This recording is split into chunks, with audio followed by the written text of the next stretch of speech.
right, let's get everybody on here. Back for a big one today. Excited to have everyone here. This is American Coin Currency. We have our big panel today. If you guys haven't checked out all our videos we have on YouTube, we're constantly live streaming new videos and content every week. And find us every Thursday, 1 p.m. Eastern on YouTube, LinkedIn, and X. And today's title is The State of Numismatics, Metals and the Future of Collecting. And we're here today, John Mady, CEO, founder of American Coin Currency. Has been over 10 years building out American Coin Currency. His marketing degree in Florida University, avid coin collector with deep passion for numismatics and rewards building, something you truly love. Myself, entrepreneur, technologist, collecting coins since I was a child, about 8 years old. I've been an early eBay seller in 1999 with Pokemon cards, actually. And I've been building computers since I was 9 years old. Invested early in digital assets in blockchain and educating people with digital assets and tokenization. And our featured guest this week, we have David LeBlanc, founder of Precious Metals Coaching, Canada-based metals educator helping individuals protect purchasing power through physical gold, silver, and platinum. David specializes in inflation protection, monetary history, and practical metals strategy for everyday people. We have David Donahue, who's founder of Donahue Numismatics, professional numismatist with 20 years plus in hobby, specializing in custom coin albums, numismatic photography, collection presentation. David bridges craftsmanship, preservation, and storytelling in high-end collecting. Christian Strayborn is an educator director of American Numismatic Association, historian, educator who has modernized ANA's educational programs. You guys see that on the website. Quite a bit of updates on there. Launched the youth initiatives, expanding numismatic learning through digital platforms. Christian focuses on accessibility, history, and education as a foundation of collecting. And Zach Rate, professional numismatist, Flower Hills Collectibles, first generation young professional numismatist who began dealing at the age of 9. Zach specializes in U.S. world coins, ancient coins, with a deep expertise in online marketing, provenance, and counterfeit detection. All right, we did it. Got there, everybody. Appreciate everyone being here. Yeah, this is exciting times across the board in the hobby and in the industry. It's been a huge increase in interest this last year in comparison to the years before, but I think it just kind of shows that people are interested in protecting their wealth. They're interested in a lot of U.S. coins, especially in the numismatic, the graded coins. There's a lot of recognizable coins out there, eagles, and people are acquiring these at mass, in previous years that I've seen. So, but yeah, I'm excited to get everyone's take. It's gonna be open discussion. We're gonna kind of pass around the horn for everybody that is on their expertise, and then we'll look forward to when our discussion kind of moves forward. We'll start with John. How's it going, John? How's it going? Going great. How's everyone going today? How's everyone going? It's good. Yeah, that's fabulous. Fabulous. Fabulous. Things are great. Don't say too much. All right. Excitement. No, things are good. I mean, the markets seem to settle down. Business is good, and you just mentioned a lot of people and a lot of money flowing in. It's just there's been a tremendous amount of wealth creation, definitely last decade, and money. Like we always say, money finds a home. That's true. Yeah, I always followed the money. Oh, you can't. No one can hear me. Wait, is that right? I can hear you. I can hear you. Okay, no, David can't hear me. Uh-oh. I don't know if you can hear me, but I can't hear anything. Yeah. Oh, we can hear you. We can hear you. Maybe I'll go in here. All right. Well, I've had that issue before, Dustin, and it's normally in the settings there. You have to play with it on David's side. And I don't know if he can hear me. Okay. Can't go a live stream without any. I heard Christine briefly. I'll show you something. Yeah, I'm here. Can you hear me? I hear you fine, Christine. I can't hear anyone else. That's odd. Huh. That's unusual. I haven't been talking, but you can hear me. Oh, now I hear Zach. So maybe it's just Dustin I have blocked. This is Dustin. Yeah, I This can't. guy's I hear out. Christine. I heard Zach. That's about it for now. All right. David, can you hear me? I don't hear John. I see his lips moving though. I see his lips moving. Oh, this is great. All right. Well, I guess we'll have to power through. Get David back on here, or can you hear me? But yeah, let's get into everyone's expertise. I know kind of went through the history of everyone a little bit, but I'd like to touch on everyone's specifics, I guess, in this industry hobby. So yeah, we'll start with John. So it's a little bit about what you're currently doing and a little bit of the history of yourself. Yeah, so right now we are currently doing what we normally do, which is bringing. Hey, Dustin, when you're typing, it's so loud. The speaker's right there. Was it me? It's Microphone David out. typing. You can hear David typing. Oh, I'm like, I got no hands. it was, yeah, okay. But sorry about that. Like in any business, you have to look where things are going to be, not necessarily now or in a month, but in a year, in 2 years. And so I see, unfortunately, that our primary client base, and Zach, I'm sure could back me up with this.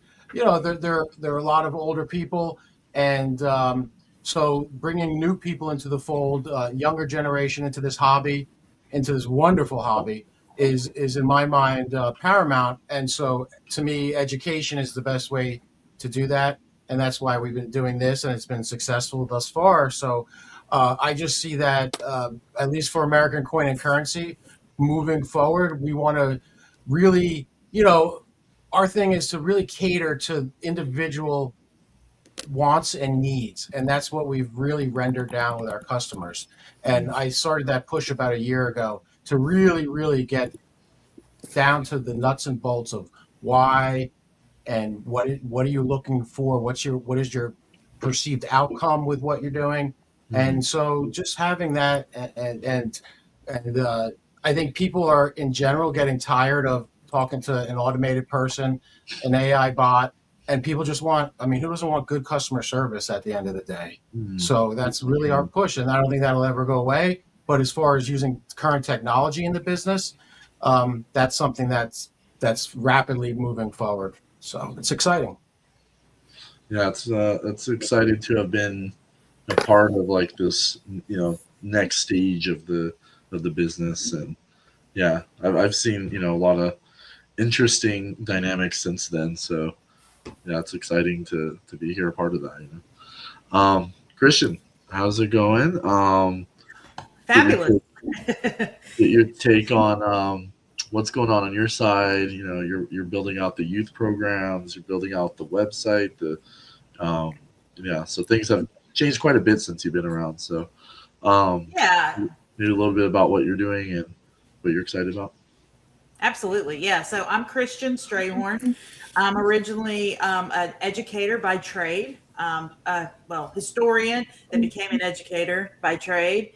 And I lived and taught internationally. I taught in China, Brazil, and El Salvador, and became a school administrator, and then found myself at the American Numismatic Association in 2023 as their education director. Amazing culmination of kind of the things of my career, the history, the education, and then my love for collecting. It just was this perfect storm that came together. So super excited to be in this position. And we have done some really amazing things over the past 3 years. I'm excited that we are in March launching all 4 of our numismatic diploma courses online. It used to be that you would take a book, you would order books, and the books hadn't been updated since the 80s or 90s. And then at the end of taking the test in the books, you would take a 200 question closed book test at your local library. And so we have totally changed that to be online, interactive, self-paced, relevant. Everything is updated constantly. We've got articles, podcasts, videos from our educational programming all built in there. So in March, we're launching all of that. I just did a Numisma talk last week on the new numismatic diploma program, and it's very exciting. And that's kind of my passion project. We've also created video series that are like masterclass style series on YouTube. They are called Aristotle's Vault. In Aristotle's Vault, we have series done by Jeff Garrett and Don Ketterling on advanced grading, Don Bonzer and Jim Stalchestein on basic grading, Greg Bennick on errors. We have one coming out this year on the business of being a coin dealer. And then we're going to be doing a production of one in June on early American coppers. So our goal there is to preserve knowledge for future generations, to capture these moments of these key people who come to our summer seminar and share their numismatic knowledge, and then pass on, and 50, 60 years, the knowledge goes with them. So we're working on that preservation aspect. I'm super excited right now. As you can't tell, I'm always excited. I'm always like this, so bear with me. But it is America 250. It's a semi-quincentennial. So we have also released a parks project open to any kid anywhere in the world that wants to do it. They volunteer in their local community parks, and as a result, they earn coins related to the bicentennial and the semi-quincentennial, all the way up to silver ounce. America 250 troy ounce bars are the big top prize for doing all the hours and all the things. So that's on our website. We've also recently started our Young Numismatists of America. And I see in the chat, there are people all interested about how the kids are doing and what the kids are doing. And I have so much insight. In March of last year, we started a virtual online coin club, and we have 117 members right now. We've met every month. They have a president. They are self-run. Their motto is for young numismatists, by young numismatists. I'm their adult advisor, obviously, and I help them logistically, but they run it themselves. They're writing their own publication. It's about 60 pages a month of research they do. And they are doing their first print publication this year. So keep a lookout, because there'll only be 200 copies of the very first available. So they're going to be running a fundraiser with that, which we're very excited about for them. And then last but not, well, I've got 2 things. I'm almost done. I promise, Dustin. National Coin Week this year, right? It's coming up in April. So keep a lookout for that and the activities involved with that. We've got some great speakers on the topic of striking independence, 250 years of American numismatics. And then on Tuesday, I fly to Savannah for the National Money Show. So we'll be having money talks there and other educational programming for the kids. So yes, we've been busy in the past 3 years, and we're excited to continue to evolve. And thank you for having me here. No problem. Thanks for being here. Yeah, I know the website's super revamped. It looks clean. There's a lot of educational information for anyone that wants to join. It looks great, and I do give you kudos for putting a lot of effort in that. And I want to say I don't design the website. I create all the content for it. So I want to give a kudos to our marketing team. So they don't be like, Christian didn't do the website. No, I didn't. You did. And you did a great job marketing. Yeah. Yes, we've changed a lot of our offerings. So yeah, thanks, Dustin. Yeah, thank you. All right, David Donahue, how's it going? Good. Great to be back on the show. For a quick moment, I want to give kudos to Christian for the background of having the Norman Rockwell painting on the wall. That is awesome. I think it's one of my favorite illustrations ever. Nice. Thank you. I actually saw it at a summer seminar auction. Like, it was an auction lot to raise money for kids, and I couldn't afford it there because I was bidding against numismatists. So I came home and bought one on eBay and put it immediately in my life. I think it's amazing too. So it's great. I think that painting alone is a great representation of the hobby, and more or less what we're talking about today, with having an older, more experienced person like at the table working with the coins and having something hovering over their shoulder, kind of trying to learn about coins. I think that's just great. So I was last on the show with Dustin and John back in November, presenting the coin books that I make, which show one again, for $20 gold pieces. Again, these are handmade books, handcrafted and suitable for the personalized collection. I want to thank the show because I think I got a few requests for new albums since then through the show.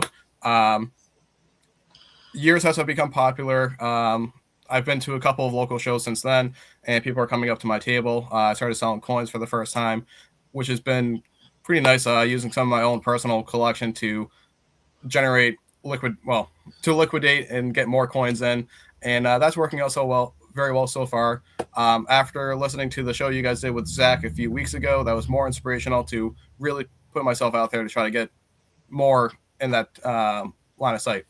But over the last 20 years, outside of me doing my own thing, working for a shop called Found Stamp and Coin was my first real interaction with clientele, and seeing across the board the older generation, the middle generation, which doesn't get talked about enough, and also the younger generation. And I'm not saying younger generation in terms of age. I'm talking about younger generation as far as new collectors, because collecting is not restricted by age. It's more restricted by finances, if anything, and exposure to the hobby. And having worked across the board with that, I absolutely love working with new clientele and kind of giving them breadcrumbs to get deeper into the hobby. Whether they're coming in with a $100,000 budget to buy pre-33 gold, or if they're filling a Blue Whitman folder, I want to show them what they can do next. Yeah, you're able to capture quite a bit of history with the albums. Mm-hmm. Yeah, it's good. Yeah, and the some of the albums you had were very specific. Where you're mentioning some of the coin cutout were like specific series that weren't as well known, and you're still like adding to that history and plethora to like your albums. So yeah, I mean, just for example, like last week I added to my website a pocket size album. Pocket size, I don't know if I showed it last time. They're tiny. They will fit in your pocket. It's, I want to say it's a dumb idea, but it has actually kind of worked. It's been one of my top sellers. This is for Carson City typeset.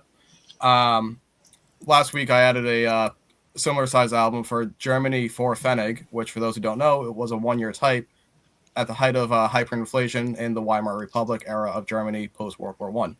It's a 6-coin set, and if you get the set in BU, you're spending about $100 per coin. 4 Pfennigs are the equivalent of a 4-cent piece in pocket change.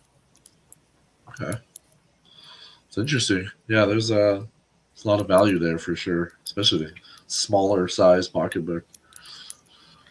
It's like I said, it's the weirdest thing. It's kind of fun to make them. And I'm gonna lose track of what words I'm saying, so we can move on. No, I love your work, and yeah, I'm glad to hear that there's some traction from our side, and if anybody's interested, definitely get a hold of you. We'll share everybody's credentials at the end. All right. I guess I'll go Donahue and LeBlanc. That way we can differentiate you. All right. LeBlanc, Mr. David, how's it going? Good. Thank you, Dustin. Thanks for inviting me, John and Dustin. Nice to see everyone on the panel, and thanks to everyone who's tuning in.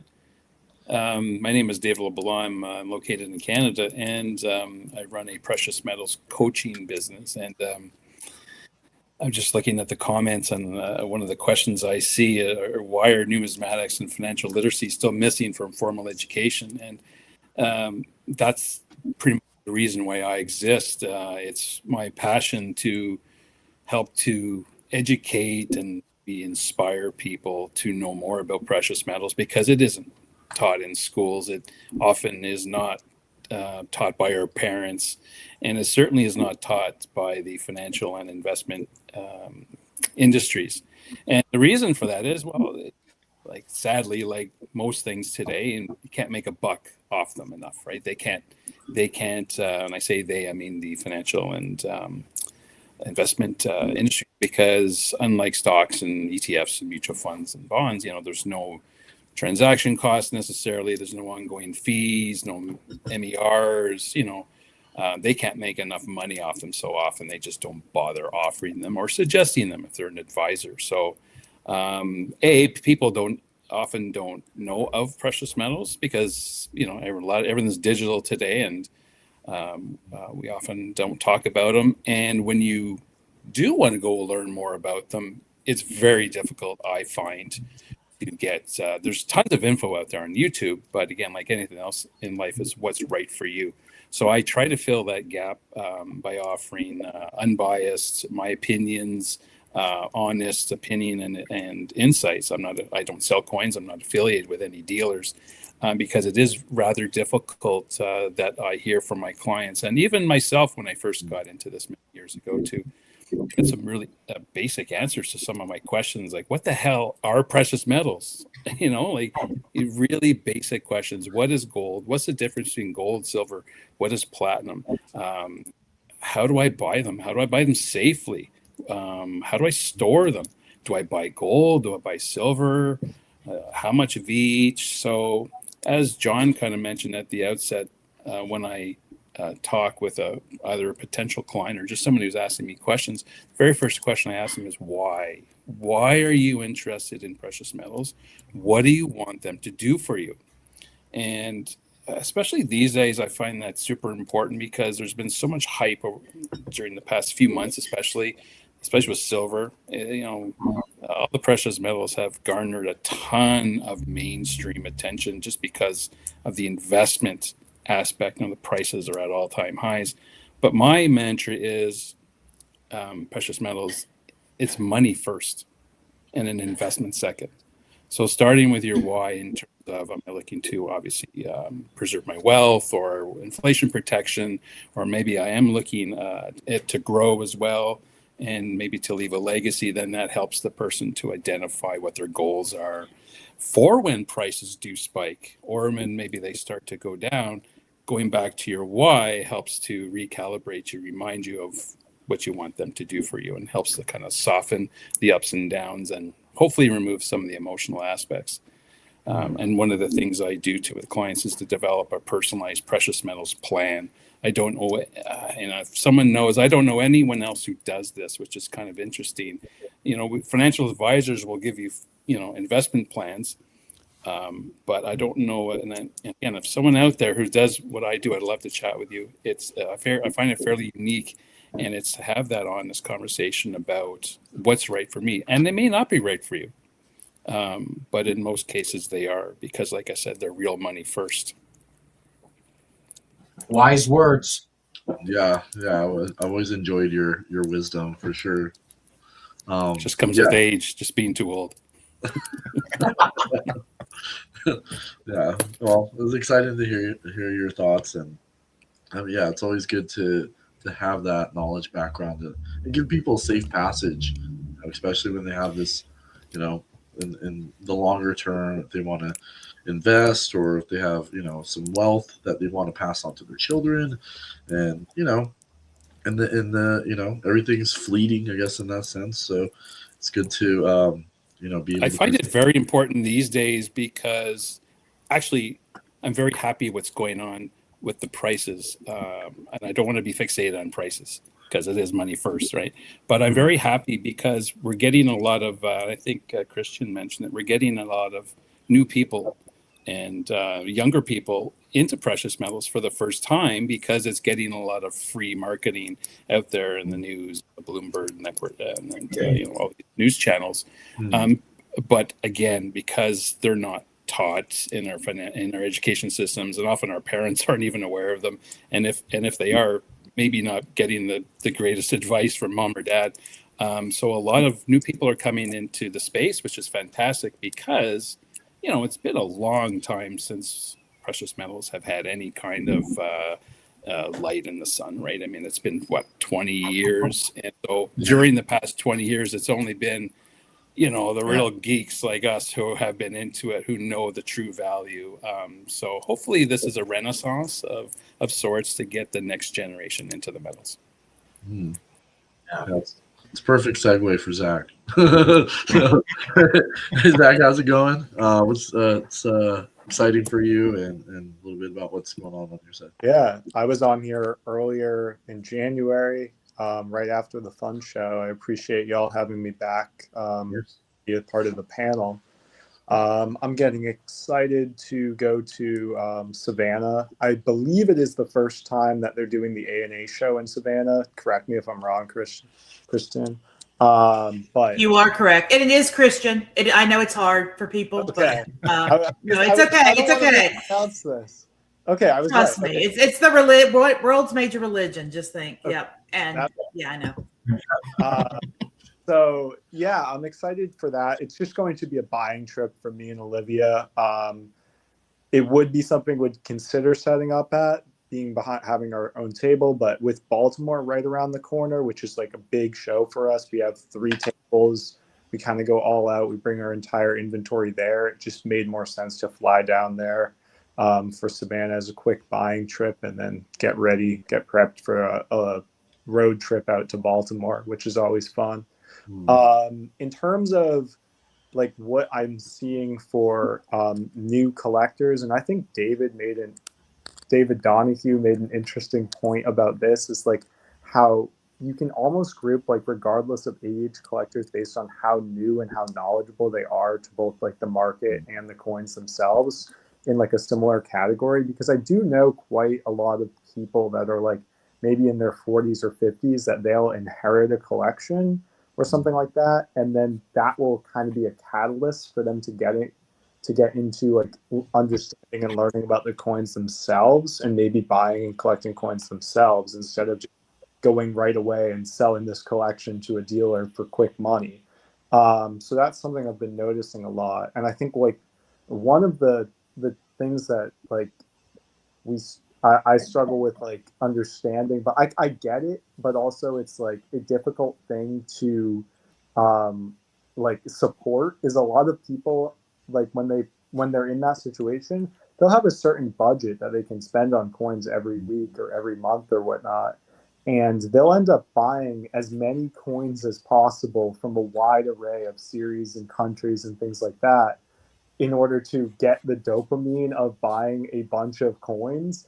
But in reality, like the amount of money that they're spending, it would make a lot more sense to, if you're just getting into it, to like hone down on a series and pick out 10 different really nice coins a month if you've got a couple grand to spend on coins every month, and work with a dealer that has fair prices, and you're not kind of overshooting by like getting into bidding wars on different apps and those sorts of things. So I'd say like really focus on education if you're just getting into this, and don't buy every coin you think is cool because it's presented in front of you. Buy stuff that you think is cool, and then go with that series and learn as much as you can about it. Is definitely a recommendation I'd make. In terms of crossover, we do at Flower Hill Collectibles, where I work, we do a lot with Pokemon cards and comic books, original comic book art and things of that sort. So at shows and even online, I'll throw in some Pokemon cards into the mix and sell those, and maybe someone gets that for their grandkids or something like that. But it also can just lead to crossover, because we'll be at a card show and we'll bring coins. We have a card show up and coming, and vice versa. And it is interesting to see that we might get new collectors and coins just from the fact that a collector is always going to be a collector, so they'll find other stuff interesting if you show. We're opening in probably over the summer, we're switching into a retail space, and that will give us the opportunity to have a lot of like artwork on the walls and have people come in there for various reasons, but maybe walk out with something that they weren't expecting that they're going to be able to pick up for their collection, just because we bridge a lot of different markets. That's kind of where I'm sitting now. I'm excited for these 2 upcoming shows. I'm excited to bring down these Pokemon cards to Baltimore and see if we sell more Pokemon cards than coins one day, like we did last Baltimore show. And I'm excited to try to like cross people over into different collecting interests. Yes, that's interesting. Yeah, I didn't think about it, because I mean, at least at card shows, it's going to be less competition, I guess to say, with anyone that actually is bringing coins. So I would actually have appreciated somebody to bring coins to a card show I recently went, because I just didn't. I'm a very specific collector for Pokemon cards, so they just didn't appeal to me. But if I saw coins, oh yeah, immediately I would have been like, "What's going on here? This is different." I feel like anybody would feel the same. Like, this is kind of out of place. Question, why are you here? And then just like that draws you in. Like, coins, cards, like what is, you know? But yeah, like you said, there's collectors have a knack for collecting in general across the board, and it is interesting to see that. So I might even do that myself, to be honest. Yeah, I'm like, that's a good idea. I will add that the most one of our biggest Pokemon card sales recently we did was a PSA 9 Gold Star Pikachu with the value of $10,500, and we did it at trade for box and COA proof Silver Eagles. So to get an idea of the crossover there, it is like it's real. Yeah, there's a lot of value there. All right, so we got through all the intros. Appreciate everyone here. We'll get into open conversation here. I don't know how we go. Raise your hand, unmute yourself, kind of situation, or just say something. I'll figure out like if somebody's talking, and I'll bring you on.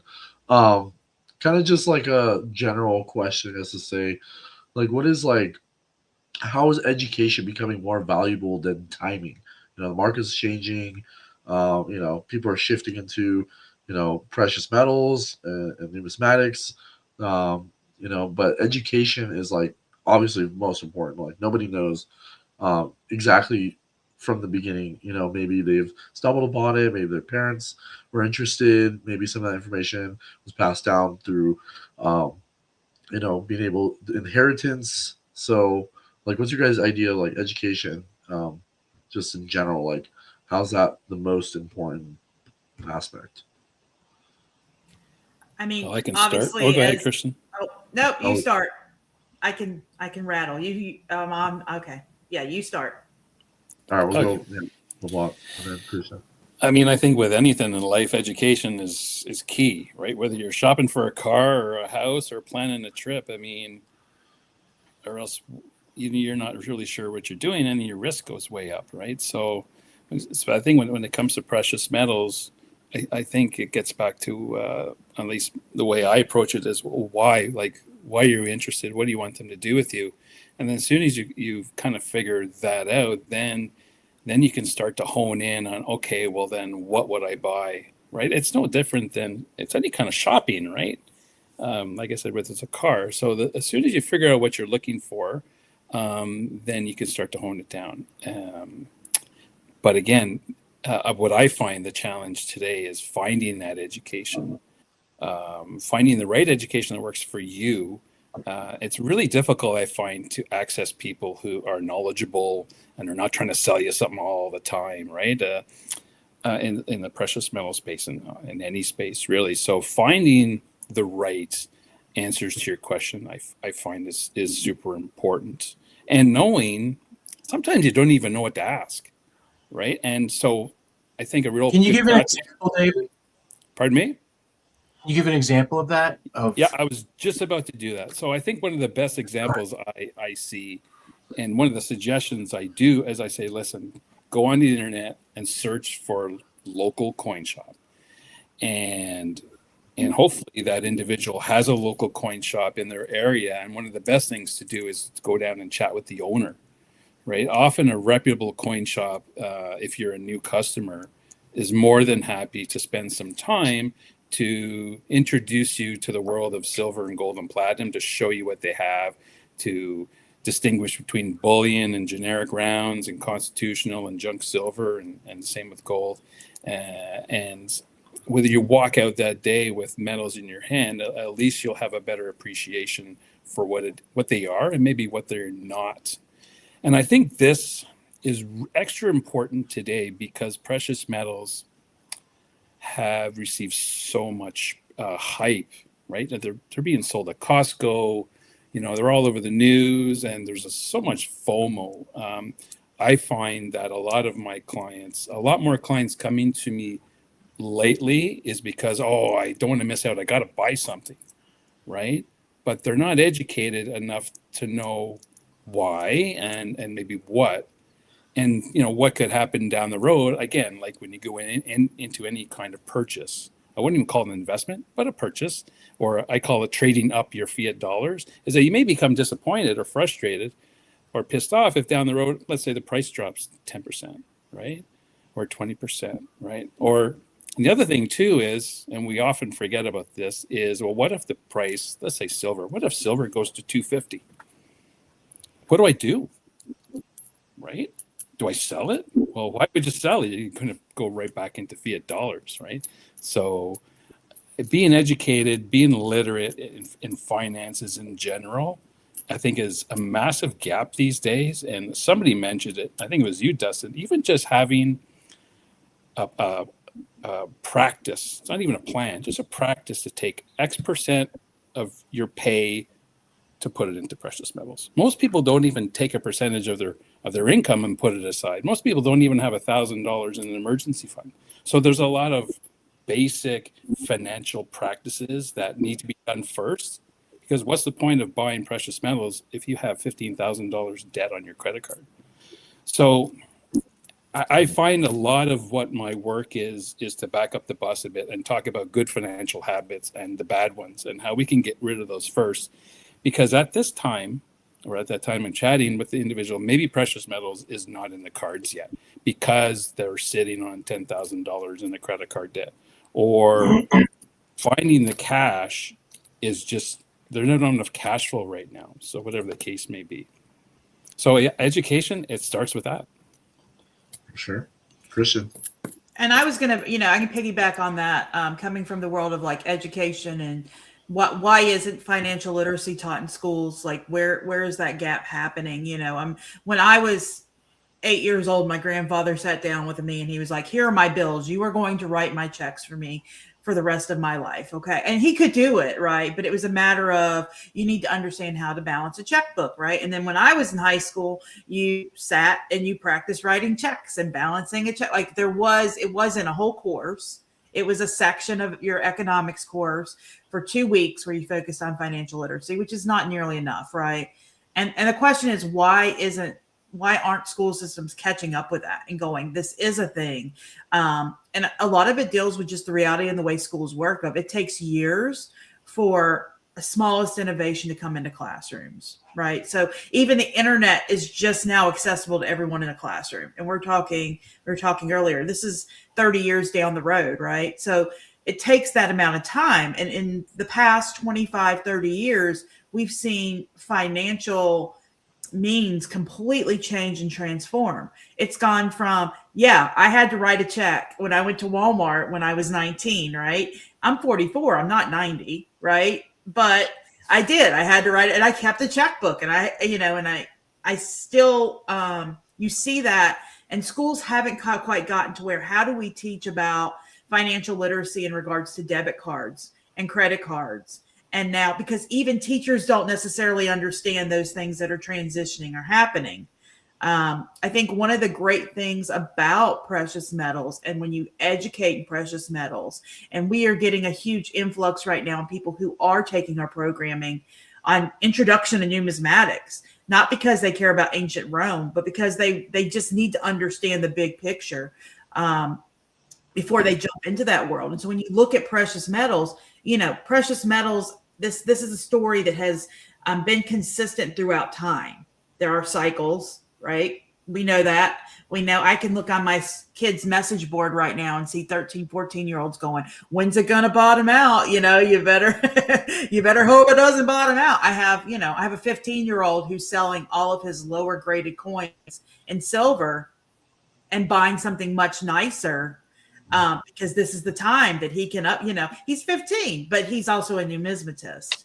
And so bringing that mindset into kind of the mainstream is kind of what we're trying to do. And precious metals, like I said, is a great jumping in point. You can go back historically to William Jennings Bryan and, the silver standard, and looking at Bryan money and the propaganda behind silver, and then the movement from gold, and just throughout history, how it's a repeated narrative.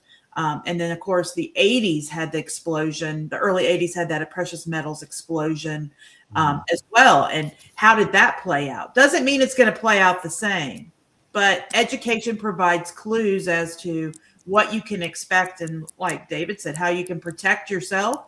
And if it's even a matter of protecting yourself or just understanding the stability. Another thing, too, is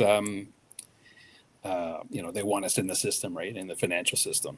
Everyone's on direct deposit now with their paychecks. And then, of course, the bank, we have a fractional banking system. So they're only obligated to keep 10% of deposits. And then they lend that out on mortgages and lines of credits and card loans. And they're making money on our deposits. So they need us in the system, right? So is that a factor in programming our children's education? I don't know. But it's certainly a reality, because the more money that we, the people, take out of the system and say put into precious metals or other hard assets, this financial system is going to have a hard time, because there's less money for them to loan out and profit from. That's valid. That's good. Oh, Donahue, did you raise your hand? Yeah, if I can contribute, just leading on to that idea of the system. With so much being digital and having worked behind the scenes on computer programming, like working with source code, and knowing how easily a single typo could break anything running on software. A few people might know about the Mars rover that pretty much exploded on descent because of a single typo. Okay. But that's an extraneous example. But related to what we're talking about, there's nothing tangible about digital bank accounts until you take the money out. There's nothing tangible about Bitcoin until you convert it. And because it's all computer code, it's vulnerable to two things. Hacking, which we're always hearing about. Maybe not directly at Bitcoin yet. Just because it hasn't happened yet doesn't mean it won't. And two, solar flares. And I bring that up because we can't really predict them. We can guess that they might be coming. But as soon as one launches, we have maybe a half hour to protect our systems before the whole computer thing is wiped out. Now it's kind of a shot in the dark doomsday prepping thing, but we have it on historical record when these big solar flares come and affect our planet. The biggest one being the Carrington event of 1859, which set telegraph wires, which were the dominant technology at the time, to spontaneous combustion. Ooh. If something like that happened today, all of our banks would be gone, all of our computers would be gone. It would be doomsday, and the only people that would be okay would be those of us who have invested in tangible assets like precious metals. So I think technology is great as like a toy, as a tool, but to constantly shift into relying on it for storing money is a huge mistake because of those major vulnerabilities. Because how do you come back from that? How do you rebuild that structure with everyone's savings, etc., intact without someone getting hurt along the way? On the subject of education, just to give my 2 cents on that, we have to be adaptable moving forward. As Christian said, it takes years to get the smallest innovation to the classroom, and that remains true. We are in an era where technology is rapidly changing. With the last year or two, we've been fighting AI as a teaching tool, and that's not fair to us that have been in the mode of teaching for the last several years, because we're giving an honest, educated education towards whoever's listening, whereas AI is just kind of spitballing and maybe giving wrong answers most of the time. So those are my 2 cents. Adaptability and tangibility. Yeah, we had a response from our community. Said this is why digital disconnect is so good for rare coins. Yeah, so that is true.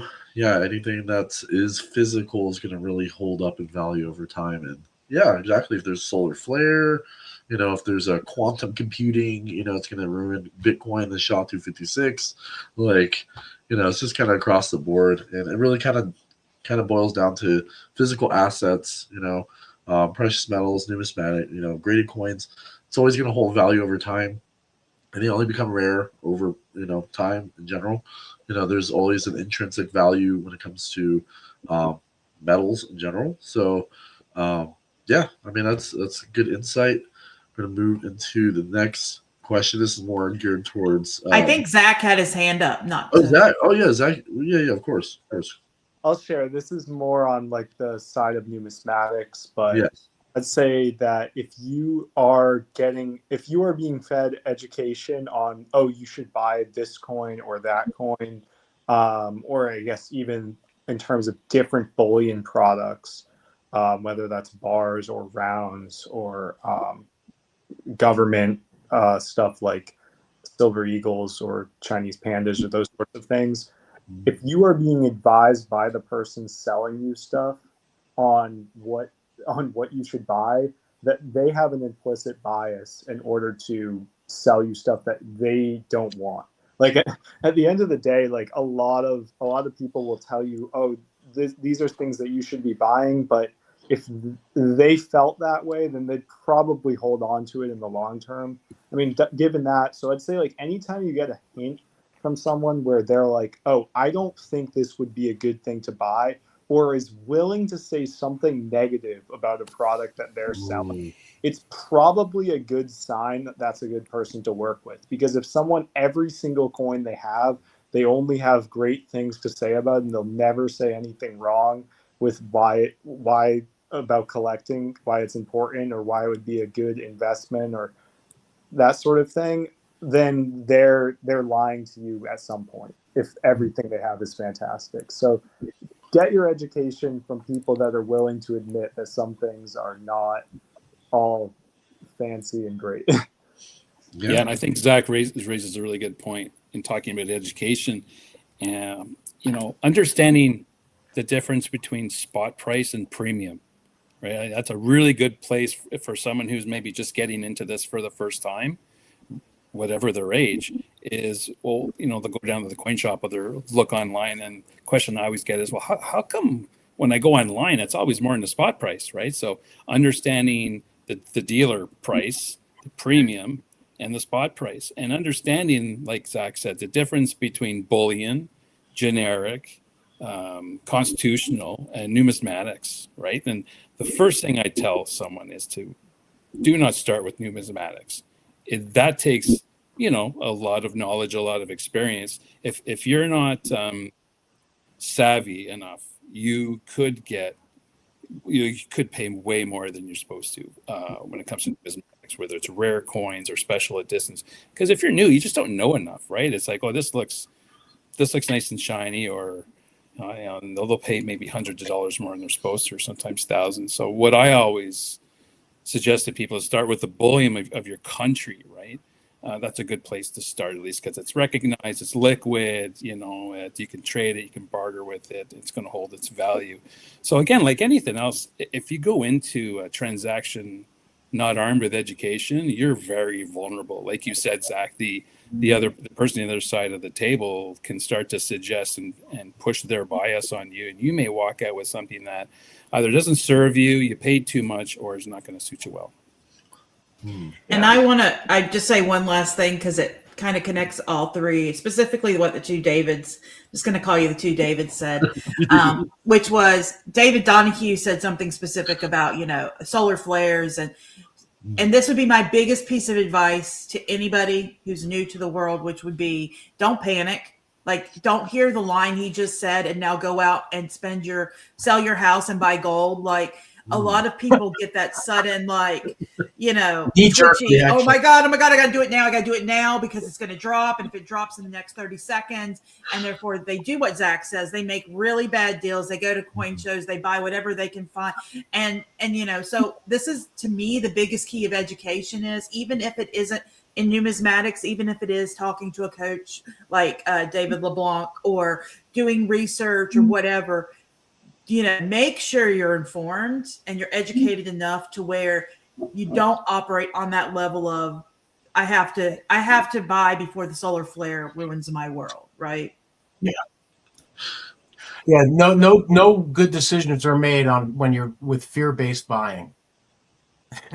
Yeah, Just doesn't work. This is very true. All right, I wanted to touch on a little bit of comments from the community here. We got hello from Texas, Longview Coin Club.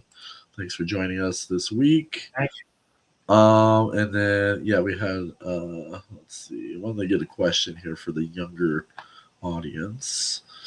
Okay, how are younger collectors different from previous generations, and what are they doing right? I'll answer that. Go ahead. John.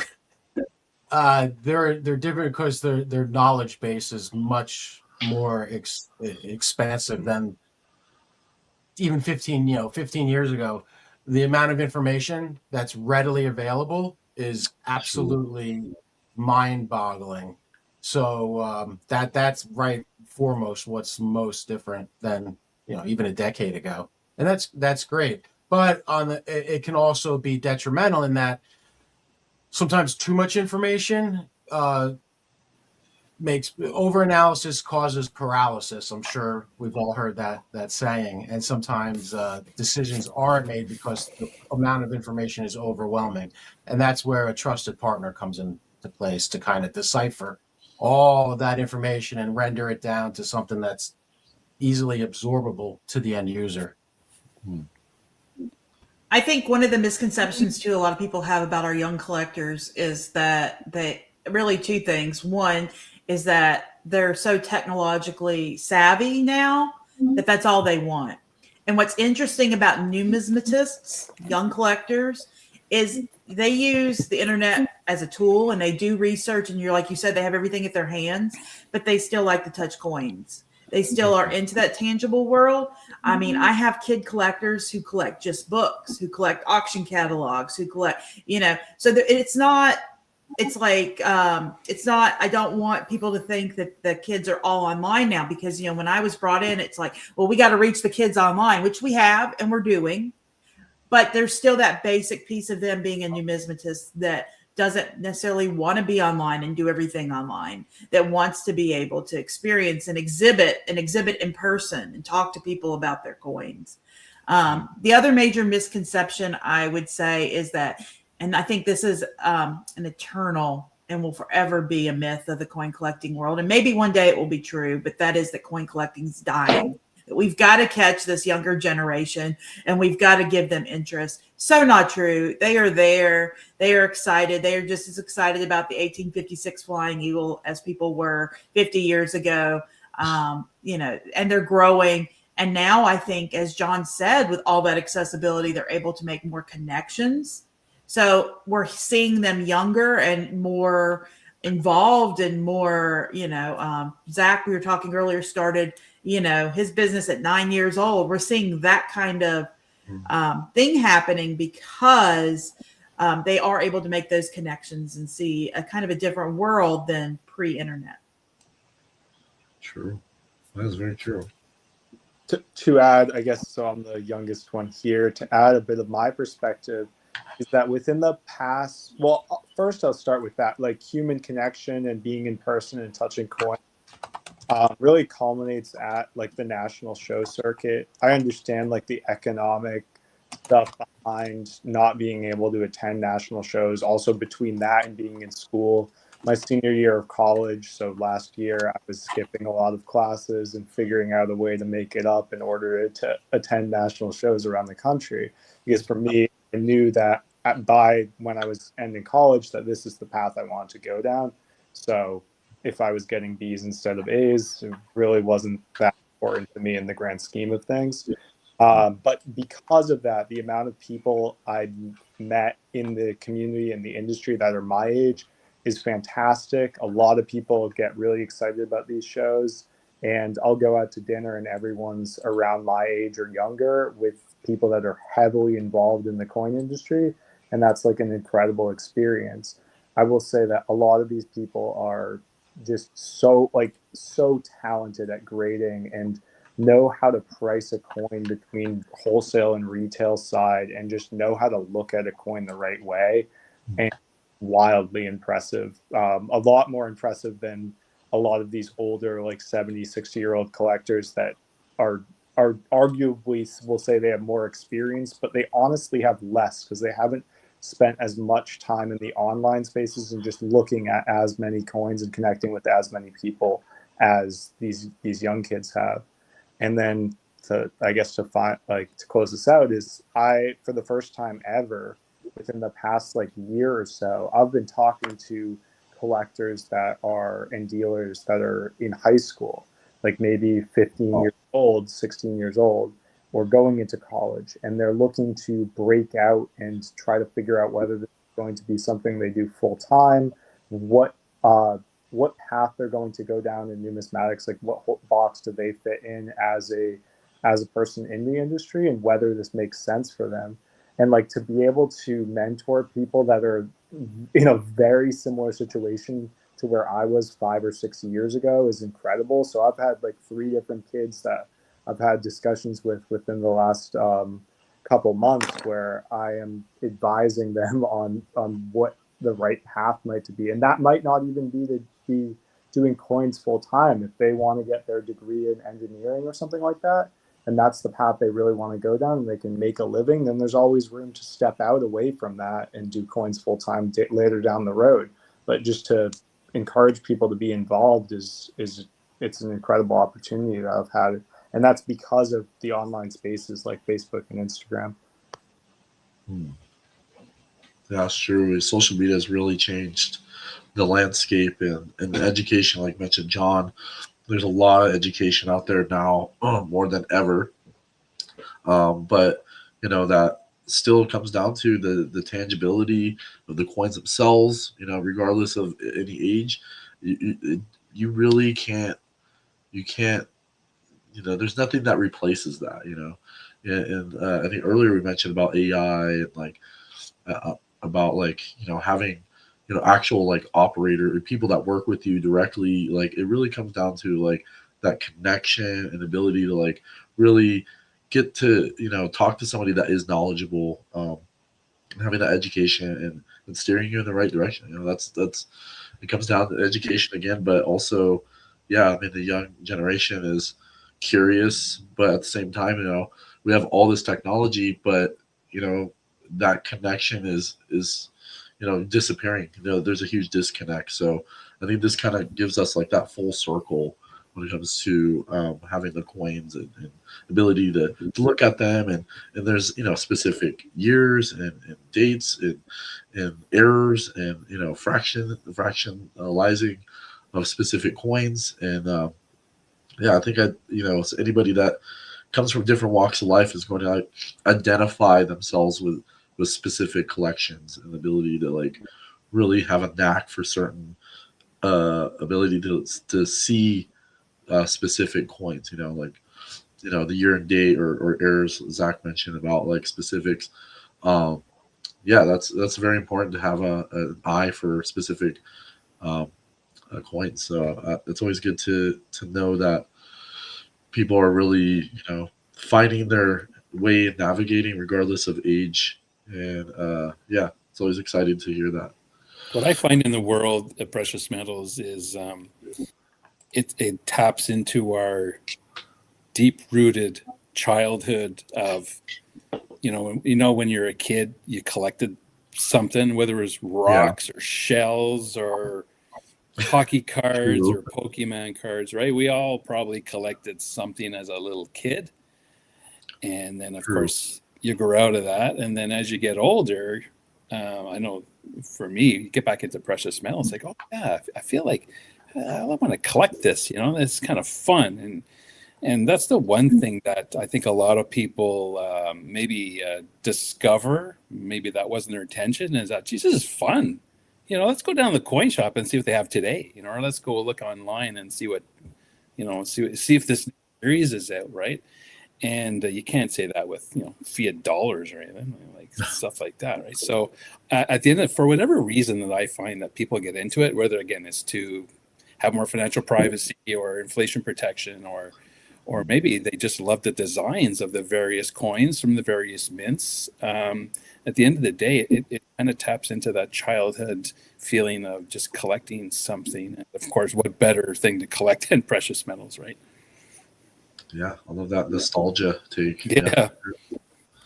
Yeah, drop my 2 cents in on this is like young collectors again. Like collecting is not based on age when you're starting out. You know, it doesn't matter if someone's in their 60s, 70s, in their 40s, or in their teens. You know, it's a matter of guiding them in the right direction. Now that being said, like every generation has had its access to the contemporary technology available to them, whether that's books and magazines, newspapers, smartphones, or if we go back far enough, say 1857 when they discontinued the large cent, there was nothing available, so everyone was an expert back then. But it still becomes a matter of guiding that person in the right direction, connecting them to the right professionals, or hoping that they find the right professionals on their own, and not trying to sell them short, not trying to take advantage of them, and encouraging them to, I guess, think for themselves and to think deeper and also long term, like what do they want, and catering to that curiosity. Yeah, I mean that you got to continue that.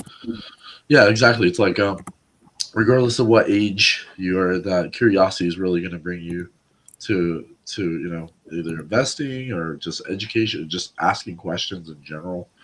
Like that's going to really go far. Just keep asking questions and find curiosity in what you're interested in. So it's always a good knack for collectors or anybody else in any industry, really. David with his keyboard. Come on. All right. I don't know, your keyboard's, I guess, mechanical or something.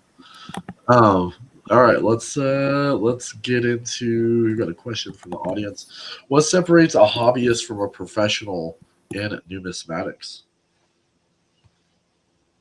Now, where's the drawing line?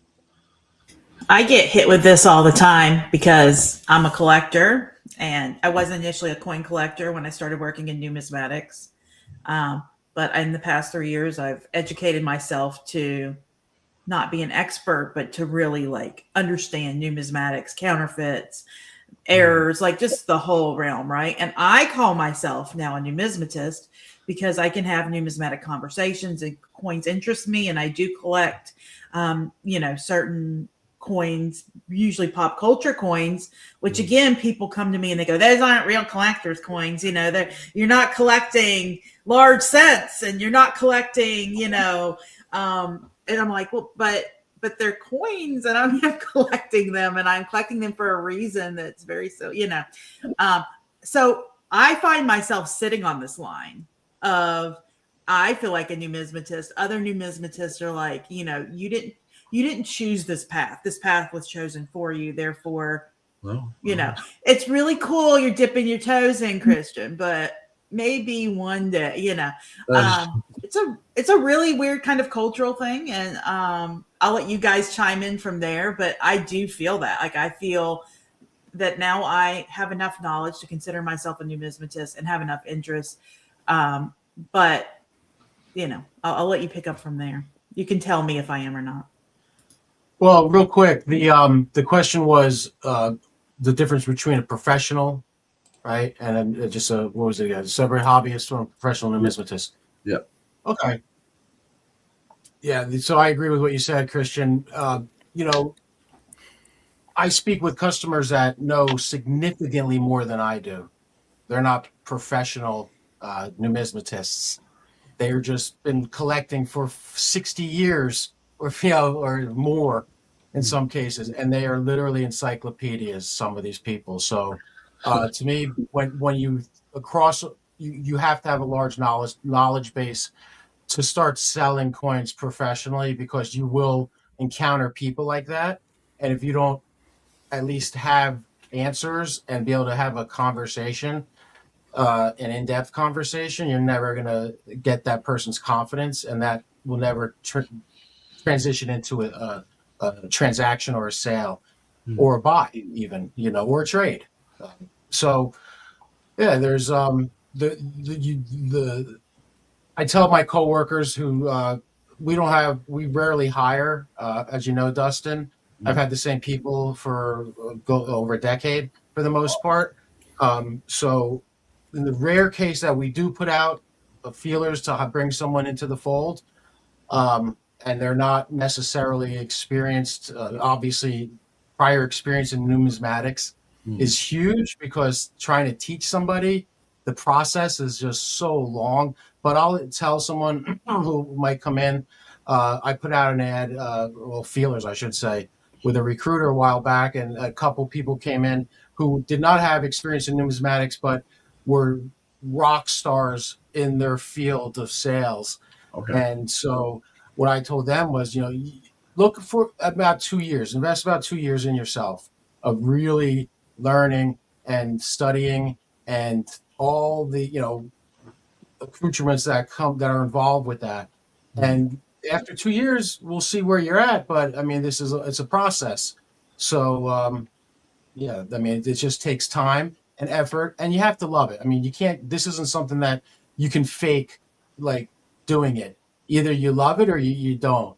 And Right. that comes across when you're presenting something, whether it be a coin or a note or anything of that nature. So it's it's just one of these businesses, like Christian just said. It's an ecosystem that's very different from others that I've been involved with in my life, but in a good way. To me, I love it. I love the people in it. There's a lot of quirkiness in this, which I've been told I am on many occasions, and I guess I fit in. So it's just good all around, and we just keep moving forward. And I'll tell you, having this panel again, thank you all for coming on.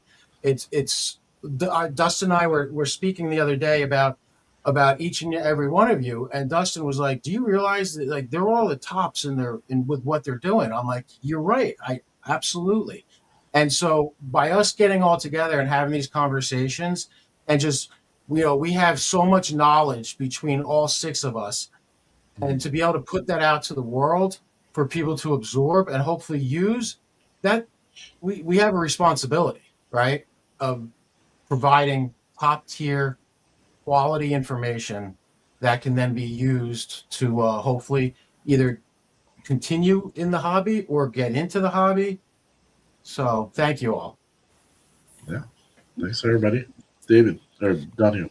So, so John kind of reminded me of a statement a mentor of mine that Zach and I share once made, kind of regarding the divide between hobbyist and professional in the hobby, well, in numismatics, is that no matter how much you love something, if you're doing it every day, eventually it becomes work. And, we can kind of laugh at that statement because, it kind of is funny, but it's also kind of true. And I think, the hobby side of numismatics is the fun side. The professional side is the work side. And True. I think when you start, spending days really buying and selling, and it becomes tedious, you can still enjoy it. But when you recognize the tedious aspect of working with coins, I think it's the beginning of the transition to becoming a professional. Because you're cataloging, you're sorting, you're creating your labels, packaging, whether you're using 2x2 cardboard flips, plastic flips, hopefully not PVC flips if you're not using gold coins.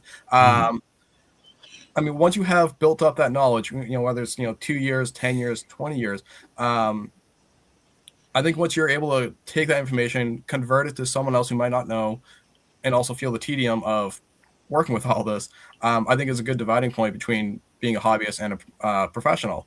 Now, that being said, a professional can still be a hobbyist if they have a personal collection that they're going for and that they're still having fun chasing that aspect of collecting. Again, the same mentor that Zach and I had, he's been in the business for 40, probably 50 years at this point, certainly looks at this point anyways. He will divvy up into different aspects from time to time. He focused on large cents, focused on the various varieties, the Cohen varieties, the noise book. And he did a fantastic job doing that. He picked up some wonderful pieces that he would share from time to time. Did the same thing with not love tokens, buffalo nickels. Someone could chime and remind me of the proper term for that, what they did with those. He would still do that for himself. Was it hobo nickels or no? Yes, hobo nickels. Like he still collected those for himself. Like anytime that he saw one that he was like serious about, knew it was a genuine, authentic hobo nickel, he held on to it for himself, would not sell it. But he still ran this massive store with, I want to say it's got about 10 million coins just in inventory, with about 9 million in the backlog. Nice. Yeah, that's a pretty avid collector for sure. Yeah, it's good to be able to differentiate that for collectors and be able to cater the specific audience. If you don't mind, one last thing. So in terms of the mundane nature of doing it for a living, like I don't feel that way. I guess I've been doing coins as my primary source of income for 9, or actually at this point, since I was 14 years, or something along the lines of coins and collectibles. And to me, I'm like, I wake up every day, and even if I don't like having to sort through these coins or put them in flips, overall, I'm just glad that I'm able to do something I enjoy. The amount of people that I talk to that go to their job every day and say they genuinely don't enjoy it and it's just their job is very high. So for me, I don't feel like it's mundane. I feel like it's great to just do something that I'm interested in. Like, and don't get me wrong, it's annoying to do some of the aspects, but the fact that I'm surrounded by something I'm really interested in and enjoy, and I do have my own personal collection of highly niche stuff, but to be around it as a professional is still like, I don't know, maybe 50 years from now, I'm going to be like, oh, I hate this now. But as of where I sit 14 years in, I'm really enjoying it. I'll maybe offer a different perspective to all the excellent input you guys have shared. I would, if I had to kind of cut my customers in half, I would probably say I have those who every now and then would go out and buy like 5 tubes of Eagles or 5 tubes of silver Canadian maples, and they're good. They're good for a while, right? And then there's others who will, like I said before, who will take a percentage of their, say, every month or pay every month and invest it into precious metals. I think at the end of the day, everyone's achieving the same thing, right? They're storing their wealth in something real. So that's the common denominator right there. But it's also a journey. So if I look at those people who are, new to precious metals, maybe they're discovering a gold buffalo or maybe a Canadian maple or whatever, and they're like, oh, this is kind of cool, this is kind of nice, and it's just their first step through the door, right? They don't know where it's gonna take them. They may be asking, oh, what else is out there, or oh, this is beautiful, I want to get another one, how soon can I buy another one? So it's really a journey, and it's a fantastic journey. Not only are you storing your money in real wealth, but you're now maybe hopefully discovering, like you said, David, how to store them properly in coin capsules, avoiding the terrible plastic flips. As you build up your stack, oh boy, maybe I should look at a safe. Am I going to go buy the crappy ones at Walmart, or maybe something that's TL rated? I got to learn about that. There's just so much to learn. You can do as much, you can do as little as you want. I see people who buy 100-ounce silver bar and they're good. They don't need to do anything else. They feel like that's it. And there's others who just want to know what else is out there. This, the touching it, the holding it, it's fantastic. They love the designs. They love the stuff from germanium mint. This is beautiful. It's just, there's so many options out there, and it's a massive rabbit hole that you can go as deep as you want. Yeah, it's interesting you mentioned germanium, because I actually sold an item recently that was German silver, but it wasn't silver. It's just stated that it's German silver. So I'd like to bounce off of what David was saying. I think, I don't know if there's a point for a divide on this one. It's when you dig deeper into the hobby, or into the lore of the hobby.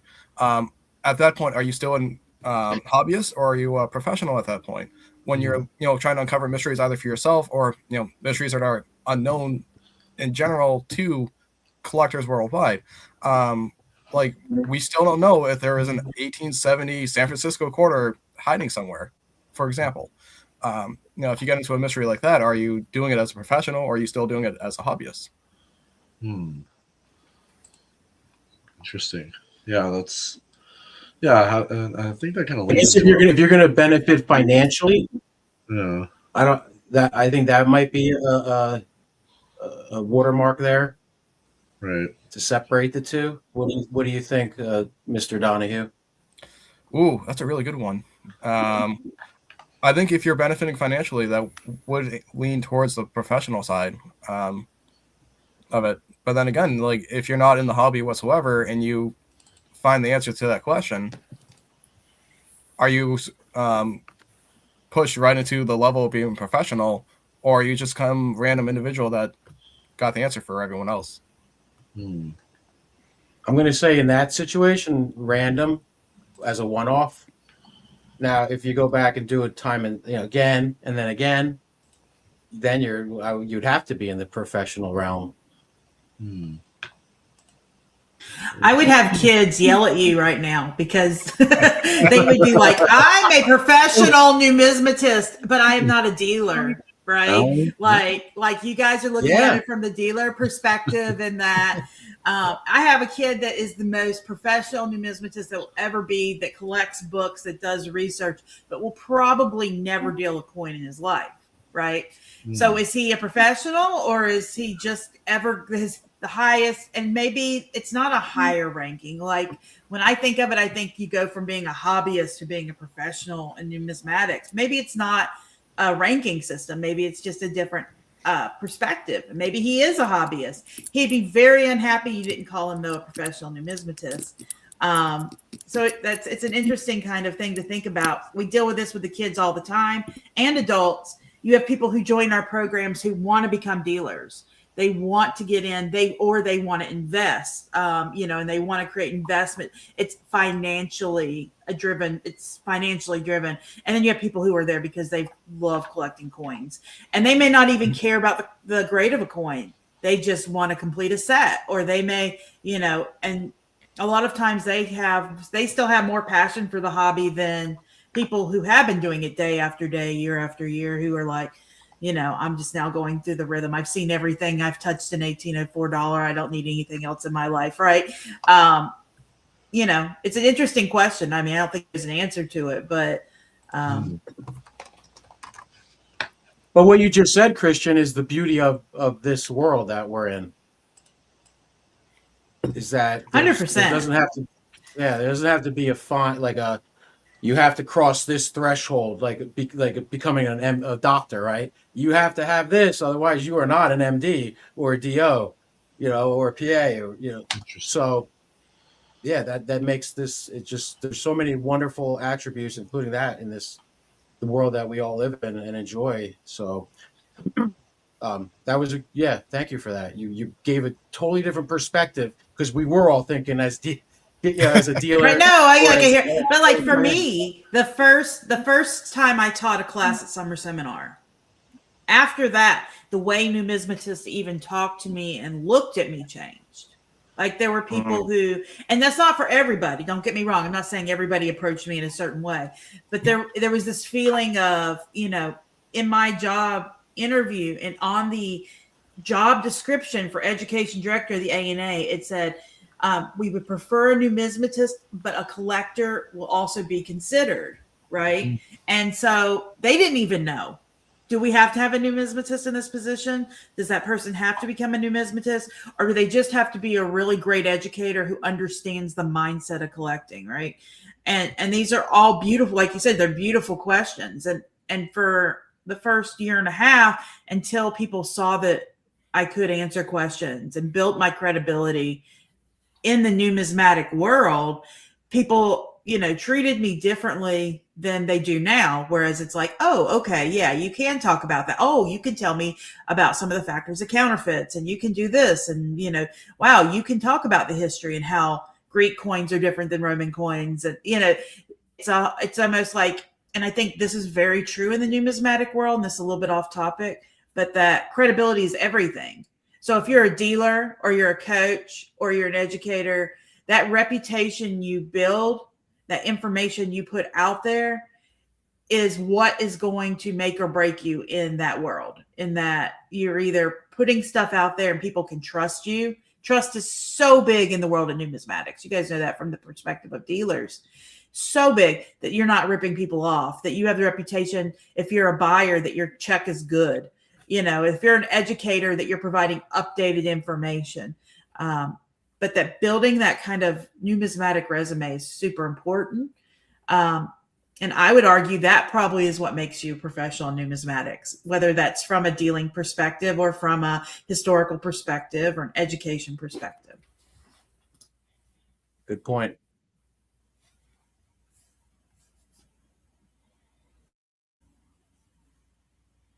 Dustin, microphone.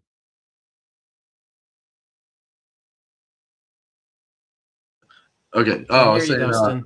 thanks for Zach for joining back with us. Appreciate John mentioning that Zach was there.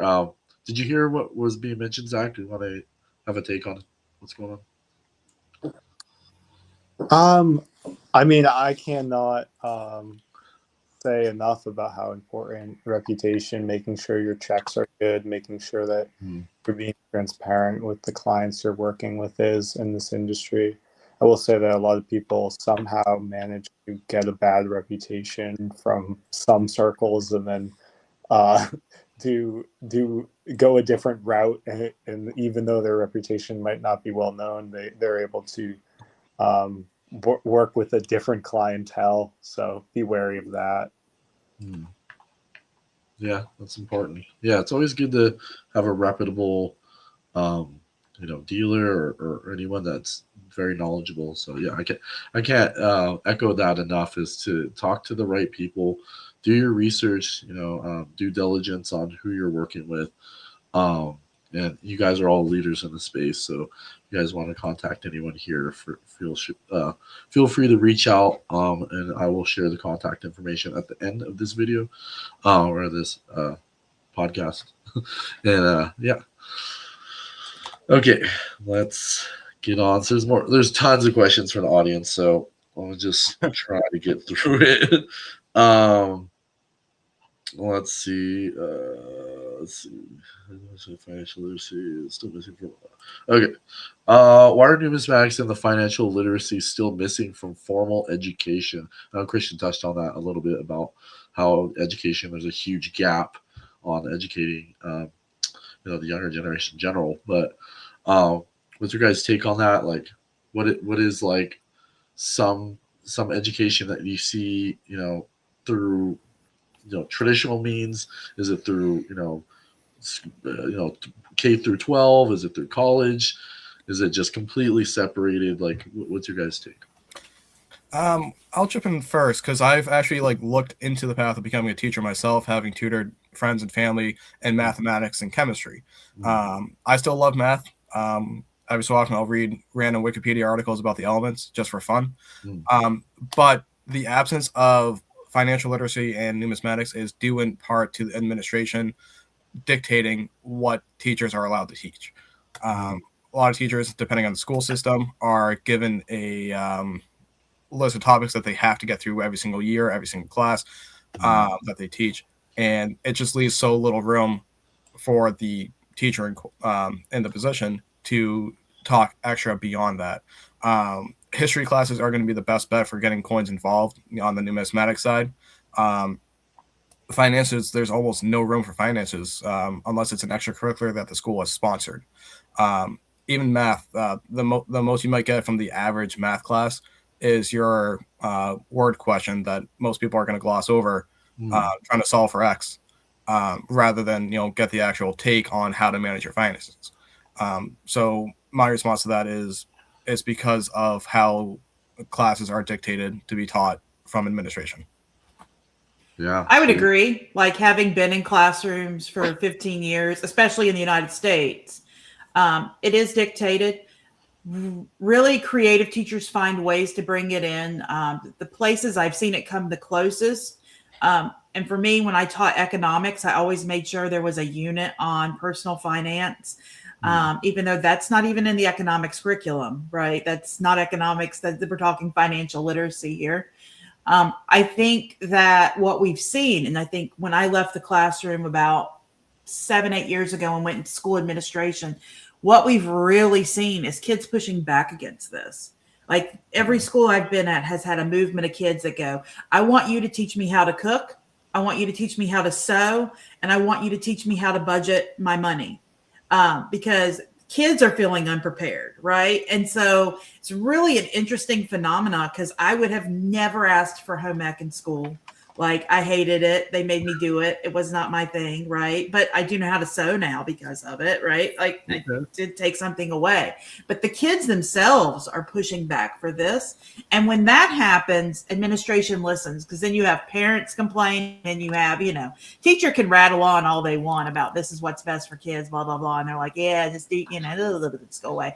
But when you get the kids and the parents fighting for that, I was at 2 schools that ended up doing entire financial personal literacy programs with that. The other thing I started to see at the end of my teaching career was organizations, specifically credit unions, that would come in and play the game of life with kids. Like they would bring in their staff and they would if you booked it as a teacher, I could book them. They would come in and they would, it is the game of life, but you roll dice. It tells you what your job's going to be. And from there, you have to buy a house and you have to find an apartment or a house and you don't get to determine if you're married and if you have kids, but you do get to determine the choices you make. Right. And so there are organizations out there, and specifically, like I said, credit unions are the best at trying to get that information to people in the classroom. So we have seen those trends become better in the last, I'd say, 10 years, but not like that foundational piece of the mainstream, which I argue it should be. I wonder if what you said, Christian, isn't symptomatic of maybe just society today and the traditional value. You mentioned the traditional family. You mentioned, things like cooking and sewing. I mean, I'm going to guess way back when those were things that were taught in the home, right? And maybe finances were too. And maybe the education system was really for, math, science, things that were not traditionally taught by mom and dad. So I'm wondering today if we're asking, it's an interesting way to look at it, I think. Are we asking too much of the educational system when these are some topics that really should be taught by parents at home, but sadly they're not often equipped to do so in probably many cases, right? Well, you're getting me tiptoe. You're going to tiptoe me on educational philosophy here, and I don't want to make this an educational philosophy thing because then it's going to be 5 hours and I'm still going to be here and you guys are going to be drinking a beer somewhere. Learn how to change there is a dad's job, things like that. There is a very intriguing, my very favorite educational writer is a man named Sir Ken Robinson, and he's British. And he writes how the modern education system was created based on the Industrial Revolution. So if you think of the Industrial Revolution and the skills needed, those kids know how to cook, how to clean, how to sew, how to take care of the no money they had because they worked in the factory. Like they knew they had, there was no requirement necessarily for financial literacy because you're just barely getting by in the mill or the factory, right? So you end up creating this system. And if you think about the modern education system, they still operate on bells, right? They still have lunch breaks or lunch hours. They still have it's all systematically built on preparing kids, not based on their mental or intellectual abilities to move on, but by their age. What do all 8-year-olds have in common? They don't all have the same knowledge, right? Because of their experiences. So there's been this movement over the past 20, 25 years, which was a huge part of my educational work, which is kind of like breaking the traditional classroom model to, not throwing away everything. I still like a good bill, let me tell you. But like trying to shift to what do kids need? And it goes back to this argument of the Industrial Revolution of a real education is a liberal arts education, right? It is an education where we're learning about, I still can do the quadratic formula from math class, but I couldn't tell you why I would ever need to do that in real life, right? Yeah. So we're teaching, especially in high school, these things, great knowledge, and it makes people feel very smart. But at the end of the day, what's the point of that unless they're going to become an engineer? What's the point of that unless they're going to become, right? And I think that's where that traditional pushback is, David LeBlanc. I think that's where you get that concrete wall where the kids are like, I don't care about calculus. I'm going to be a nurse. True. I need to know how to cook dinner for my family and how to balance my checkbook. So can you please stop? And I think that's where we've seen, as well as colleges and not the current, I would say, youngest generation, but I get so confused with generation names now, but post millennials, but not the I don't know, that group there. That's where they're kind of like, we want these skills, we want this foundation. We're more likely to go vocational, maybe even than what's the point of a degree?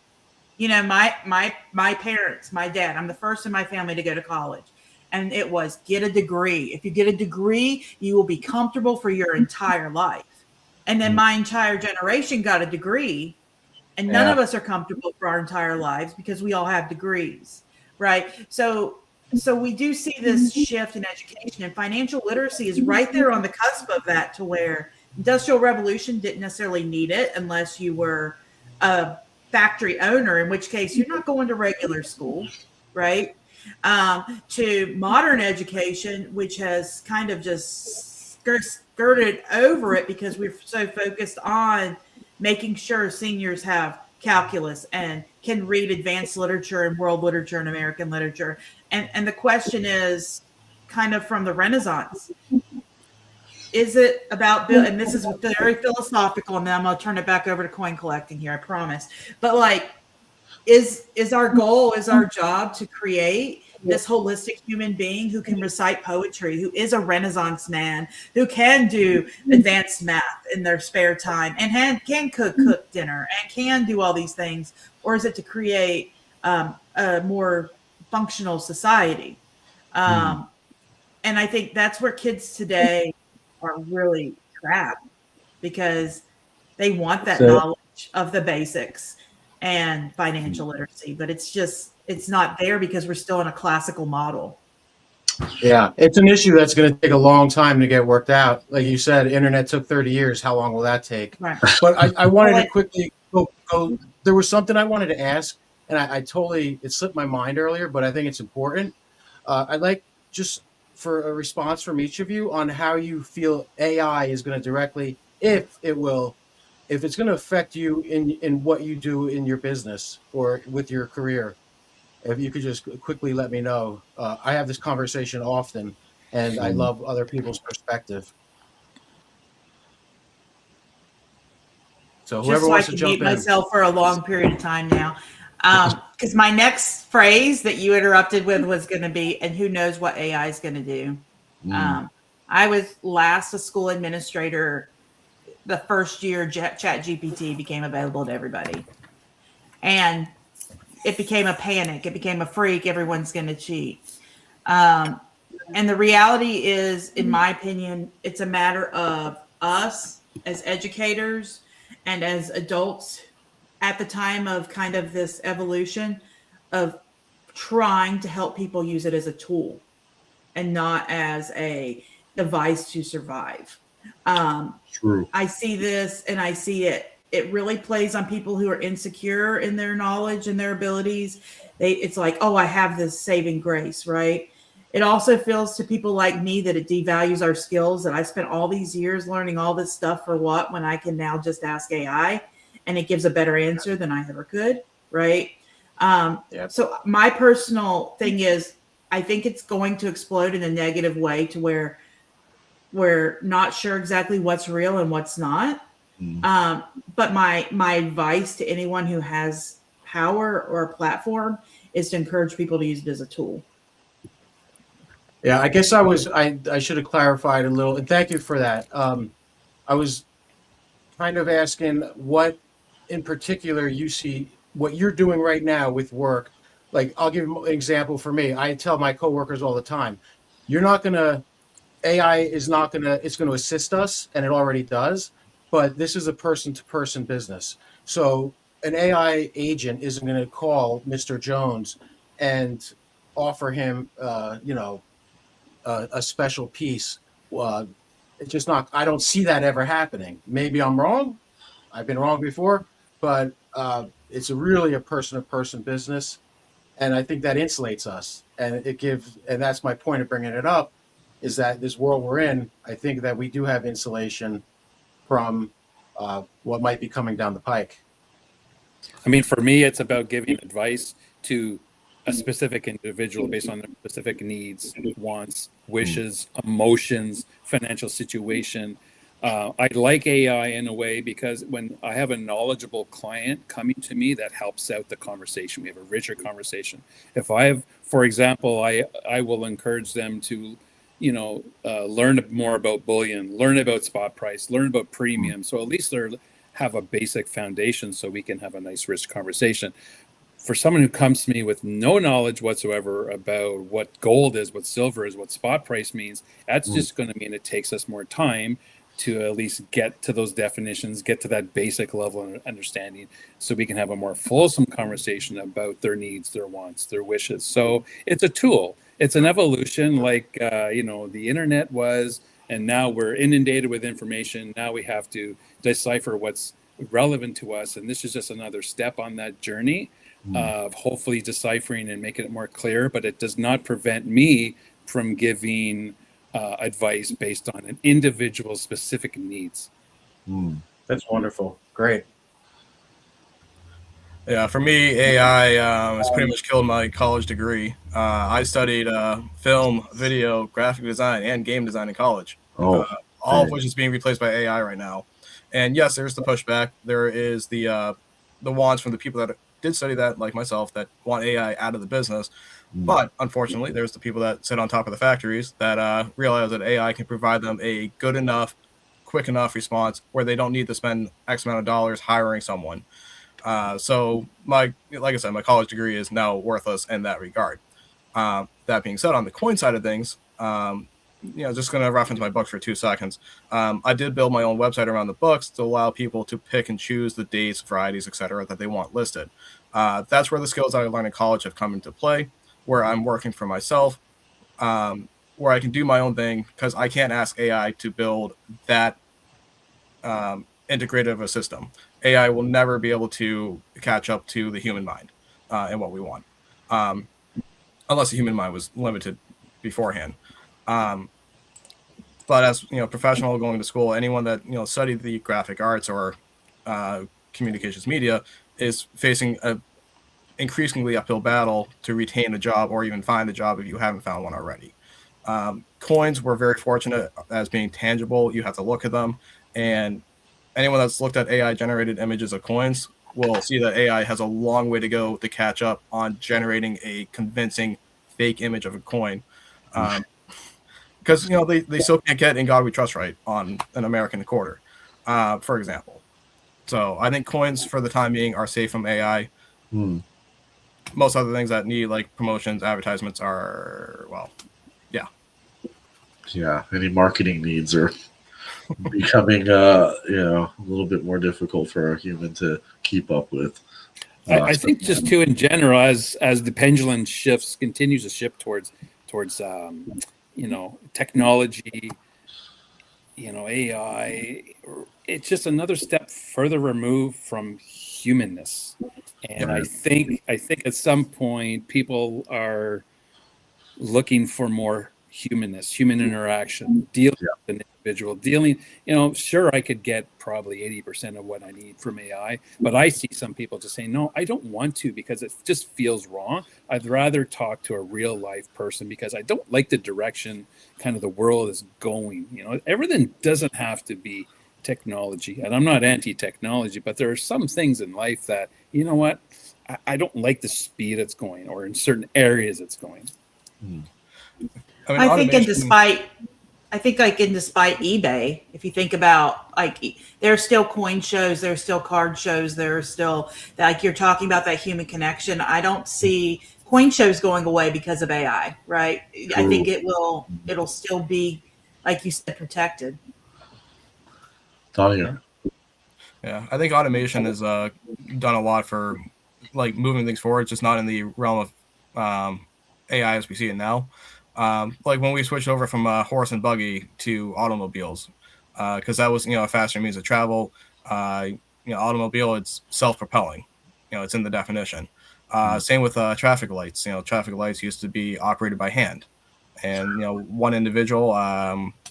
Wonderful history there. Developed the automatic traffic light, and that was a benefit to all of humanity. Wow. But nowadays with AI as we see it, again, it just media consumption and media production. True. I'll say a couple things regarding AI and my experience with it in numismatics.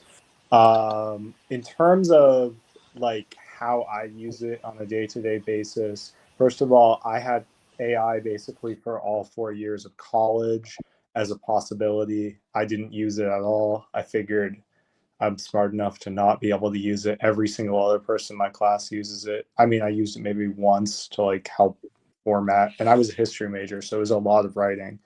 And it just like, I think it really helped me to like push myself to not use it.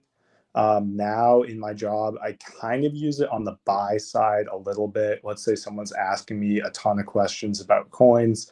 I'll be like, summarize this into bullet points so I'm able to just take each question step by step. And then I'll say like, they send me a list of coins that's just all joggled or something like that. I'll say, put this into a Excel file format so I can just write down the prices of what I'd pay for each thing next to it. Those sorts of things are just like little things that you can use to help yourself out in terms of making your life easier on the buy side.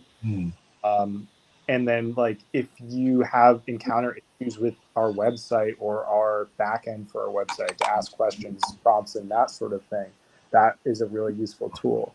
In terms of content creation or like or marketing or those sorts of things, I feel like every one of us knows that AI was used to make like what like for example like this podcast, like what the description was just based on like the way it's formatted. I think everyone knows like, or not everyone, but like on Whatnot where I do a lot of streaming, like what an AI versus a real artist depiction of like the people would be. And like I'd say I was looking at around 75% of Whatnot streamers use completely AI, not Photoshop, completely AI thumbnail images to get people to be drawn. I think that like, I don't know where we stand in terms of like the generation above me, but I'd say like the older Gen Z, which is like around my age, like has a term called AI slop. We don't want stuff to look, we want stuff to feel human, and we know when it's a little bit off.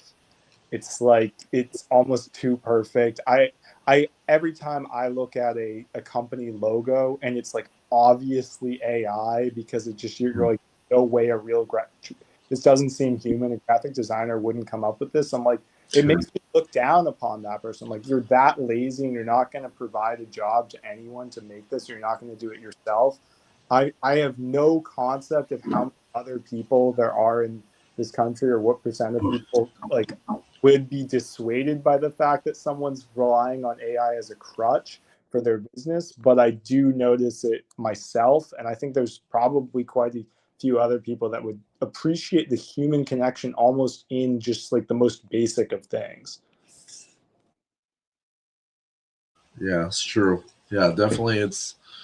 I do enjoy the use case of AI, but yeah, I get it across the board. Like, I know a lot of people that are musicians and artists, and they're really conflicted on AI. A song can be created in minutes. I was able to create a song within 1 minute, while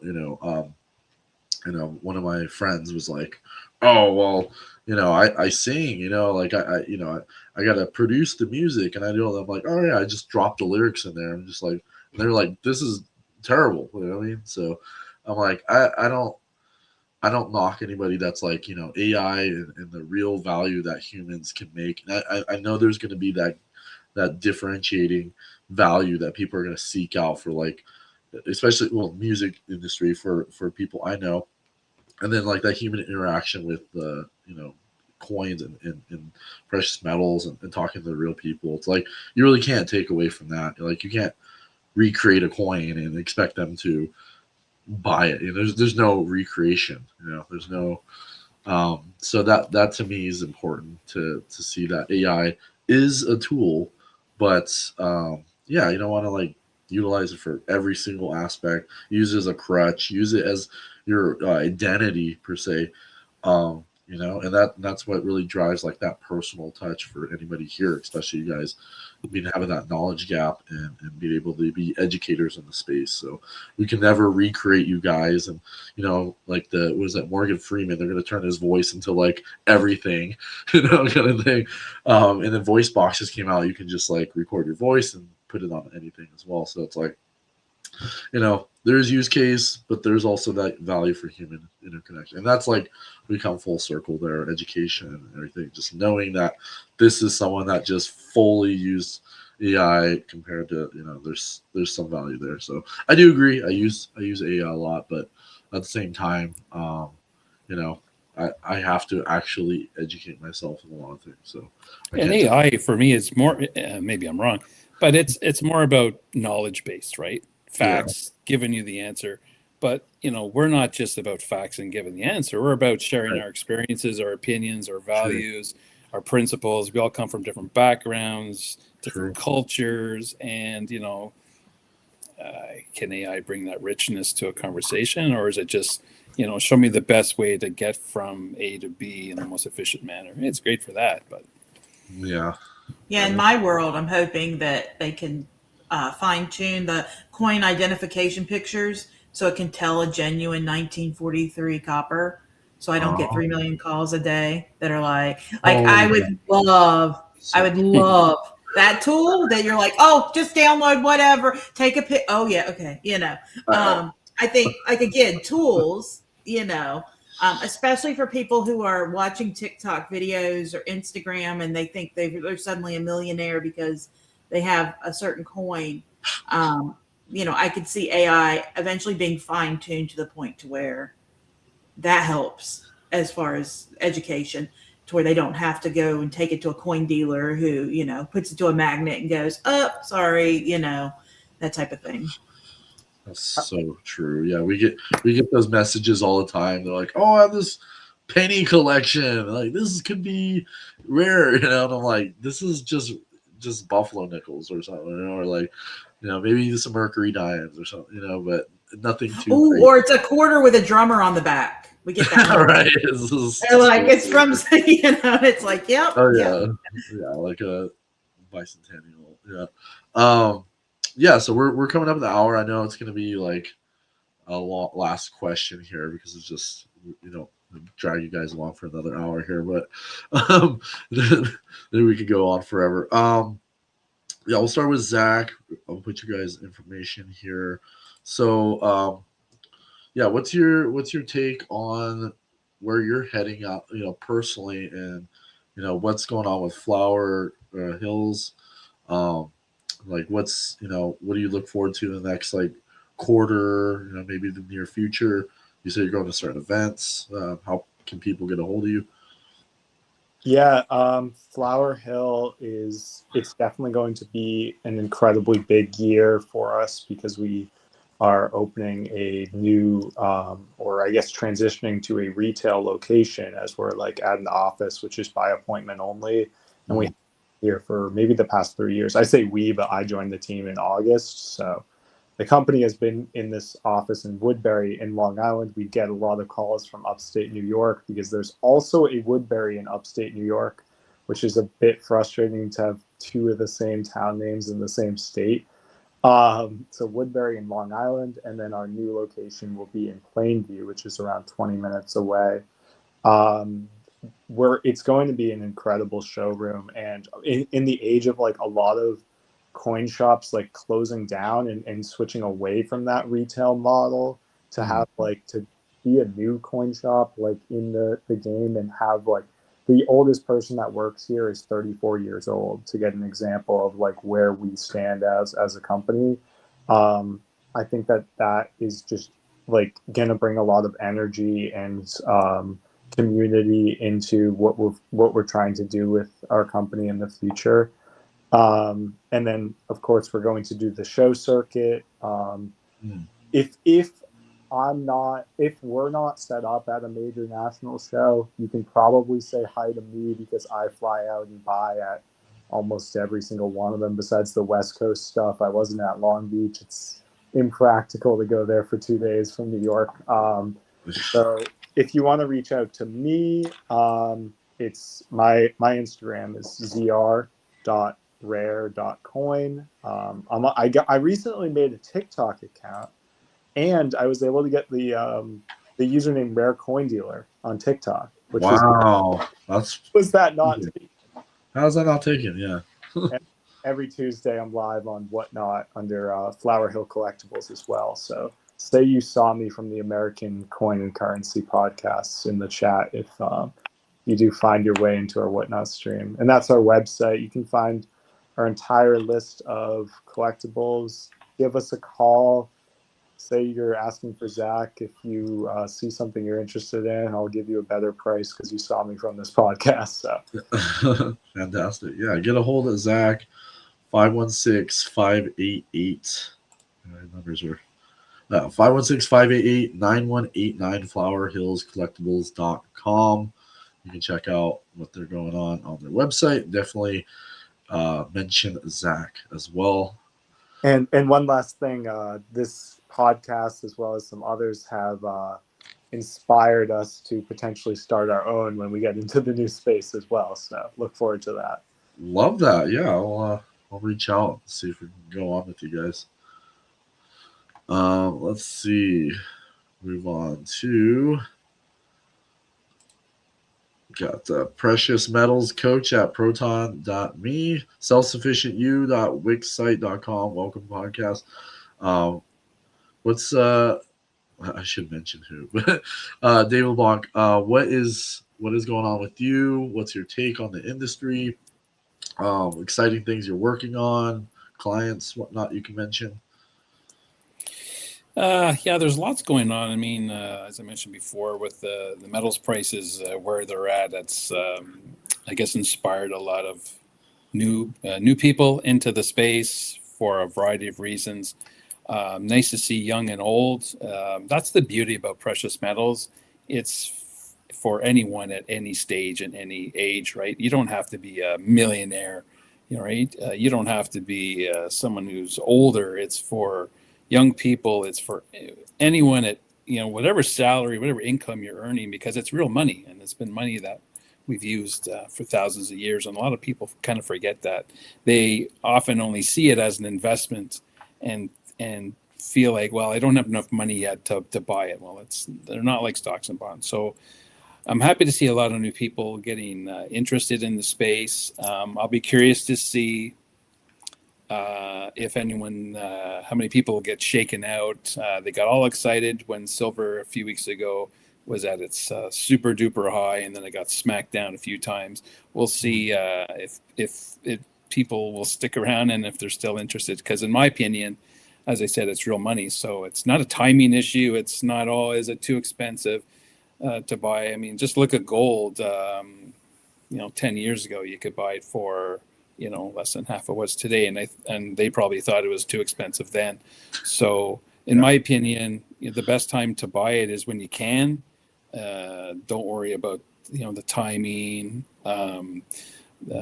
Make sure you hold it, right? Because if you don't hold it, you don't own it. A lot of people need to distinguish between paper ETFs and gold mining investments compared to physical gold and silver. That's another conversation I find I'm having a lot. They think that, oh, I just bought this gold ETF. Well, you don't own gold, right? And they're like, what? They're shocked. So again, it gets down to financial literacy and education. The more people are aware about all these little nuances, then the best that they can be served. So I try to touch on a lot of these topics, whether they're timely topics, what's going on lately, or more general financial habits or practices in my weekly podcast.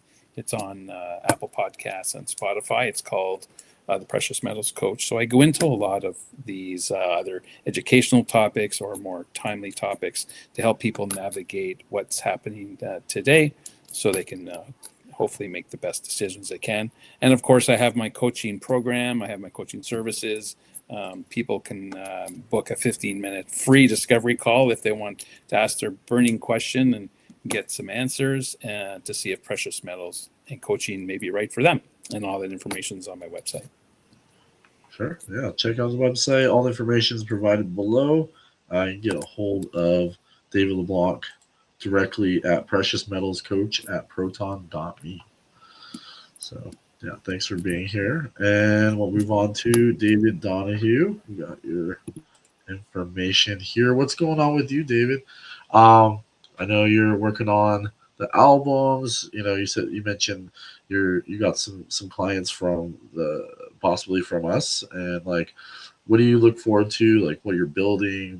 What's your next interest around building those albums?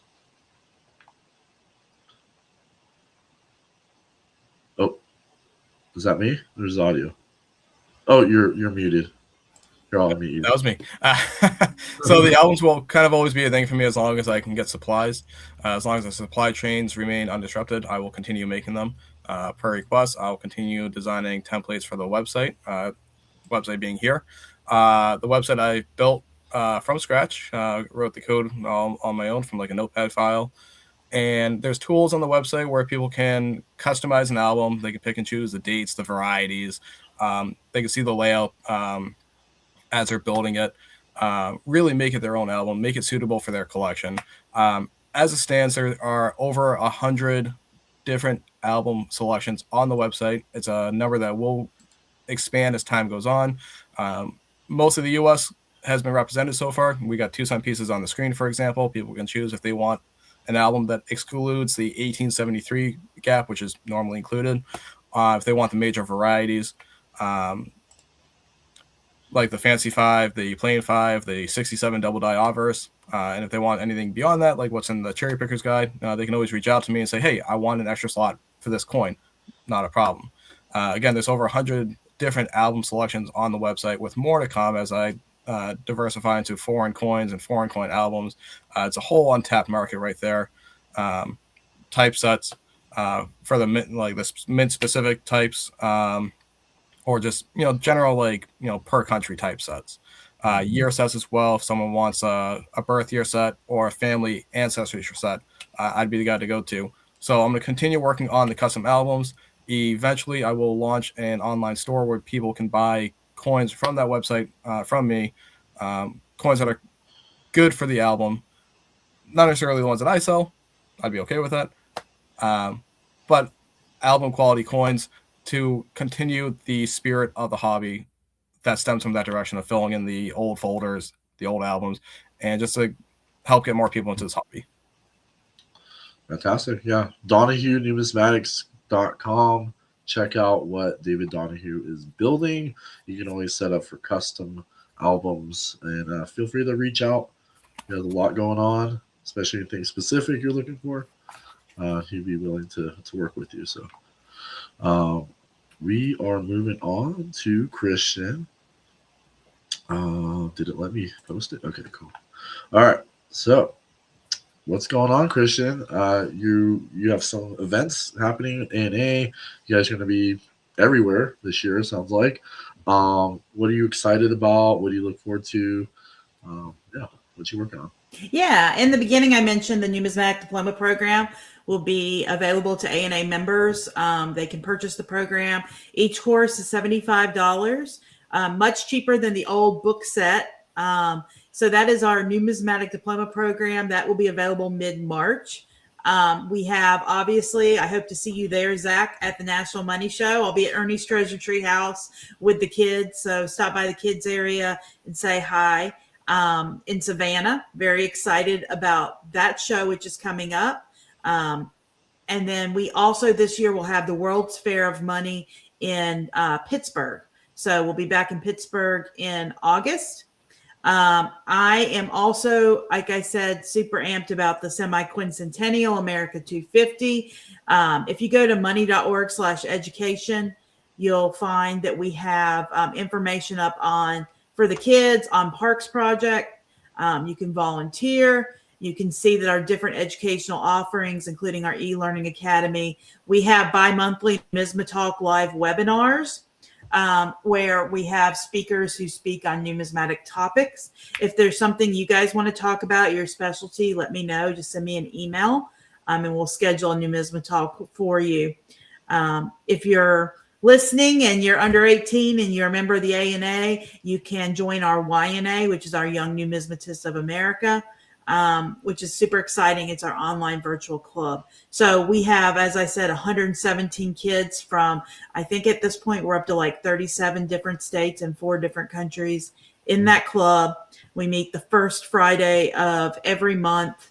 So check out our website, check out the education page, which you see Dustin scrolling now. So much for every age group. Personally, I'm just really excited to continue updating and putting new things out there through our diploma program and our Aristotle's Vault, which is our video series. Yeah, you guys are very active, and I've seen a lot of those videos. So it's like you guys are definitely, definitely reaching a wide net audience with your guys' knowledge gap. So it's like seeing, these specific, like you mentioned, like a lot of these numicists are like, as they get older, a lot of that information is trapped into their knowledge base and it doesn't get passed along. So I'm glad that you're able to extract that in some sense to share that with the public. Yeah, we'll be releasing soon, like I said, the business of being a coin dealer, which is based on the summer seminar class, which follows Don Bonzer, the coin dealer of the year this past year for the ANA, Rob Oberth, and Wade Spencer. And then we're also doing a Walking Among Giants series where we've interviewed, really to preserve knowledge. We're going for people who are older, who, we want to grab that knowledge before they leave us. So I did an hour-long episode with Ken Brissett, which will be released soon, as well as an episode with Mary Sauvain, one of the very first women graders. And so we're building on that series consistently. So those will be coming out to you. Stay tuned. Stay tuned, guys. Crystal Strayhorn at C-Strayhorn on LinkedIn. American Numismatic Association, ANA. You can find them everywhere, of course. Money.org and YouTube at money.org. Thanks for being here. We'll go to John. Some final words. What's going on? What you're excited about? What are you looking forward to? Well, I had to run away. I'm excited. I just had a customer come in, picked up this beautiful 1893 Carson City $5 Liberty. So exciting. I'll find a home for that this afternoon. Beautiful. Just something when you hold something like this, it's always done something to me. I get this feeling that is just, it's profound, I guess is the best word I could use. But I thank everyone for coming today. And this has been a great discussion and podcast we've had, and a lot of insights, a lot of knowledge, a lot of education. So we can't thank you enough. Thank you, thank you, thank you. Looking forward to speaking with all of you soon. Yeah, excited to have you guys on here. Appreciate everyone being here. Give us a call, 561-310-8341. Email us at uniquecoins@gmail.com.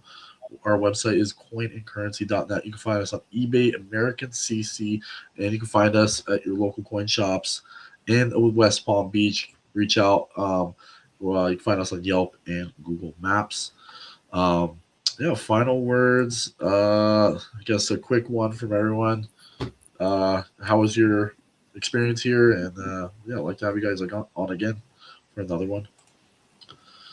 Well, thanks for having me. And I just want to say, hope I didn't talk too much about educational philosophy. If you need more of that, we'll have to do a separate podcast. But thank you. And I really feel great to having talked with all of you. Fantastic. Yeah, thanks for being here. Final words, guys. What's going on?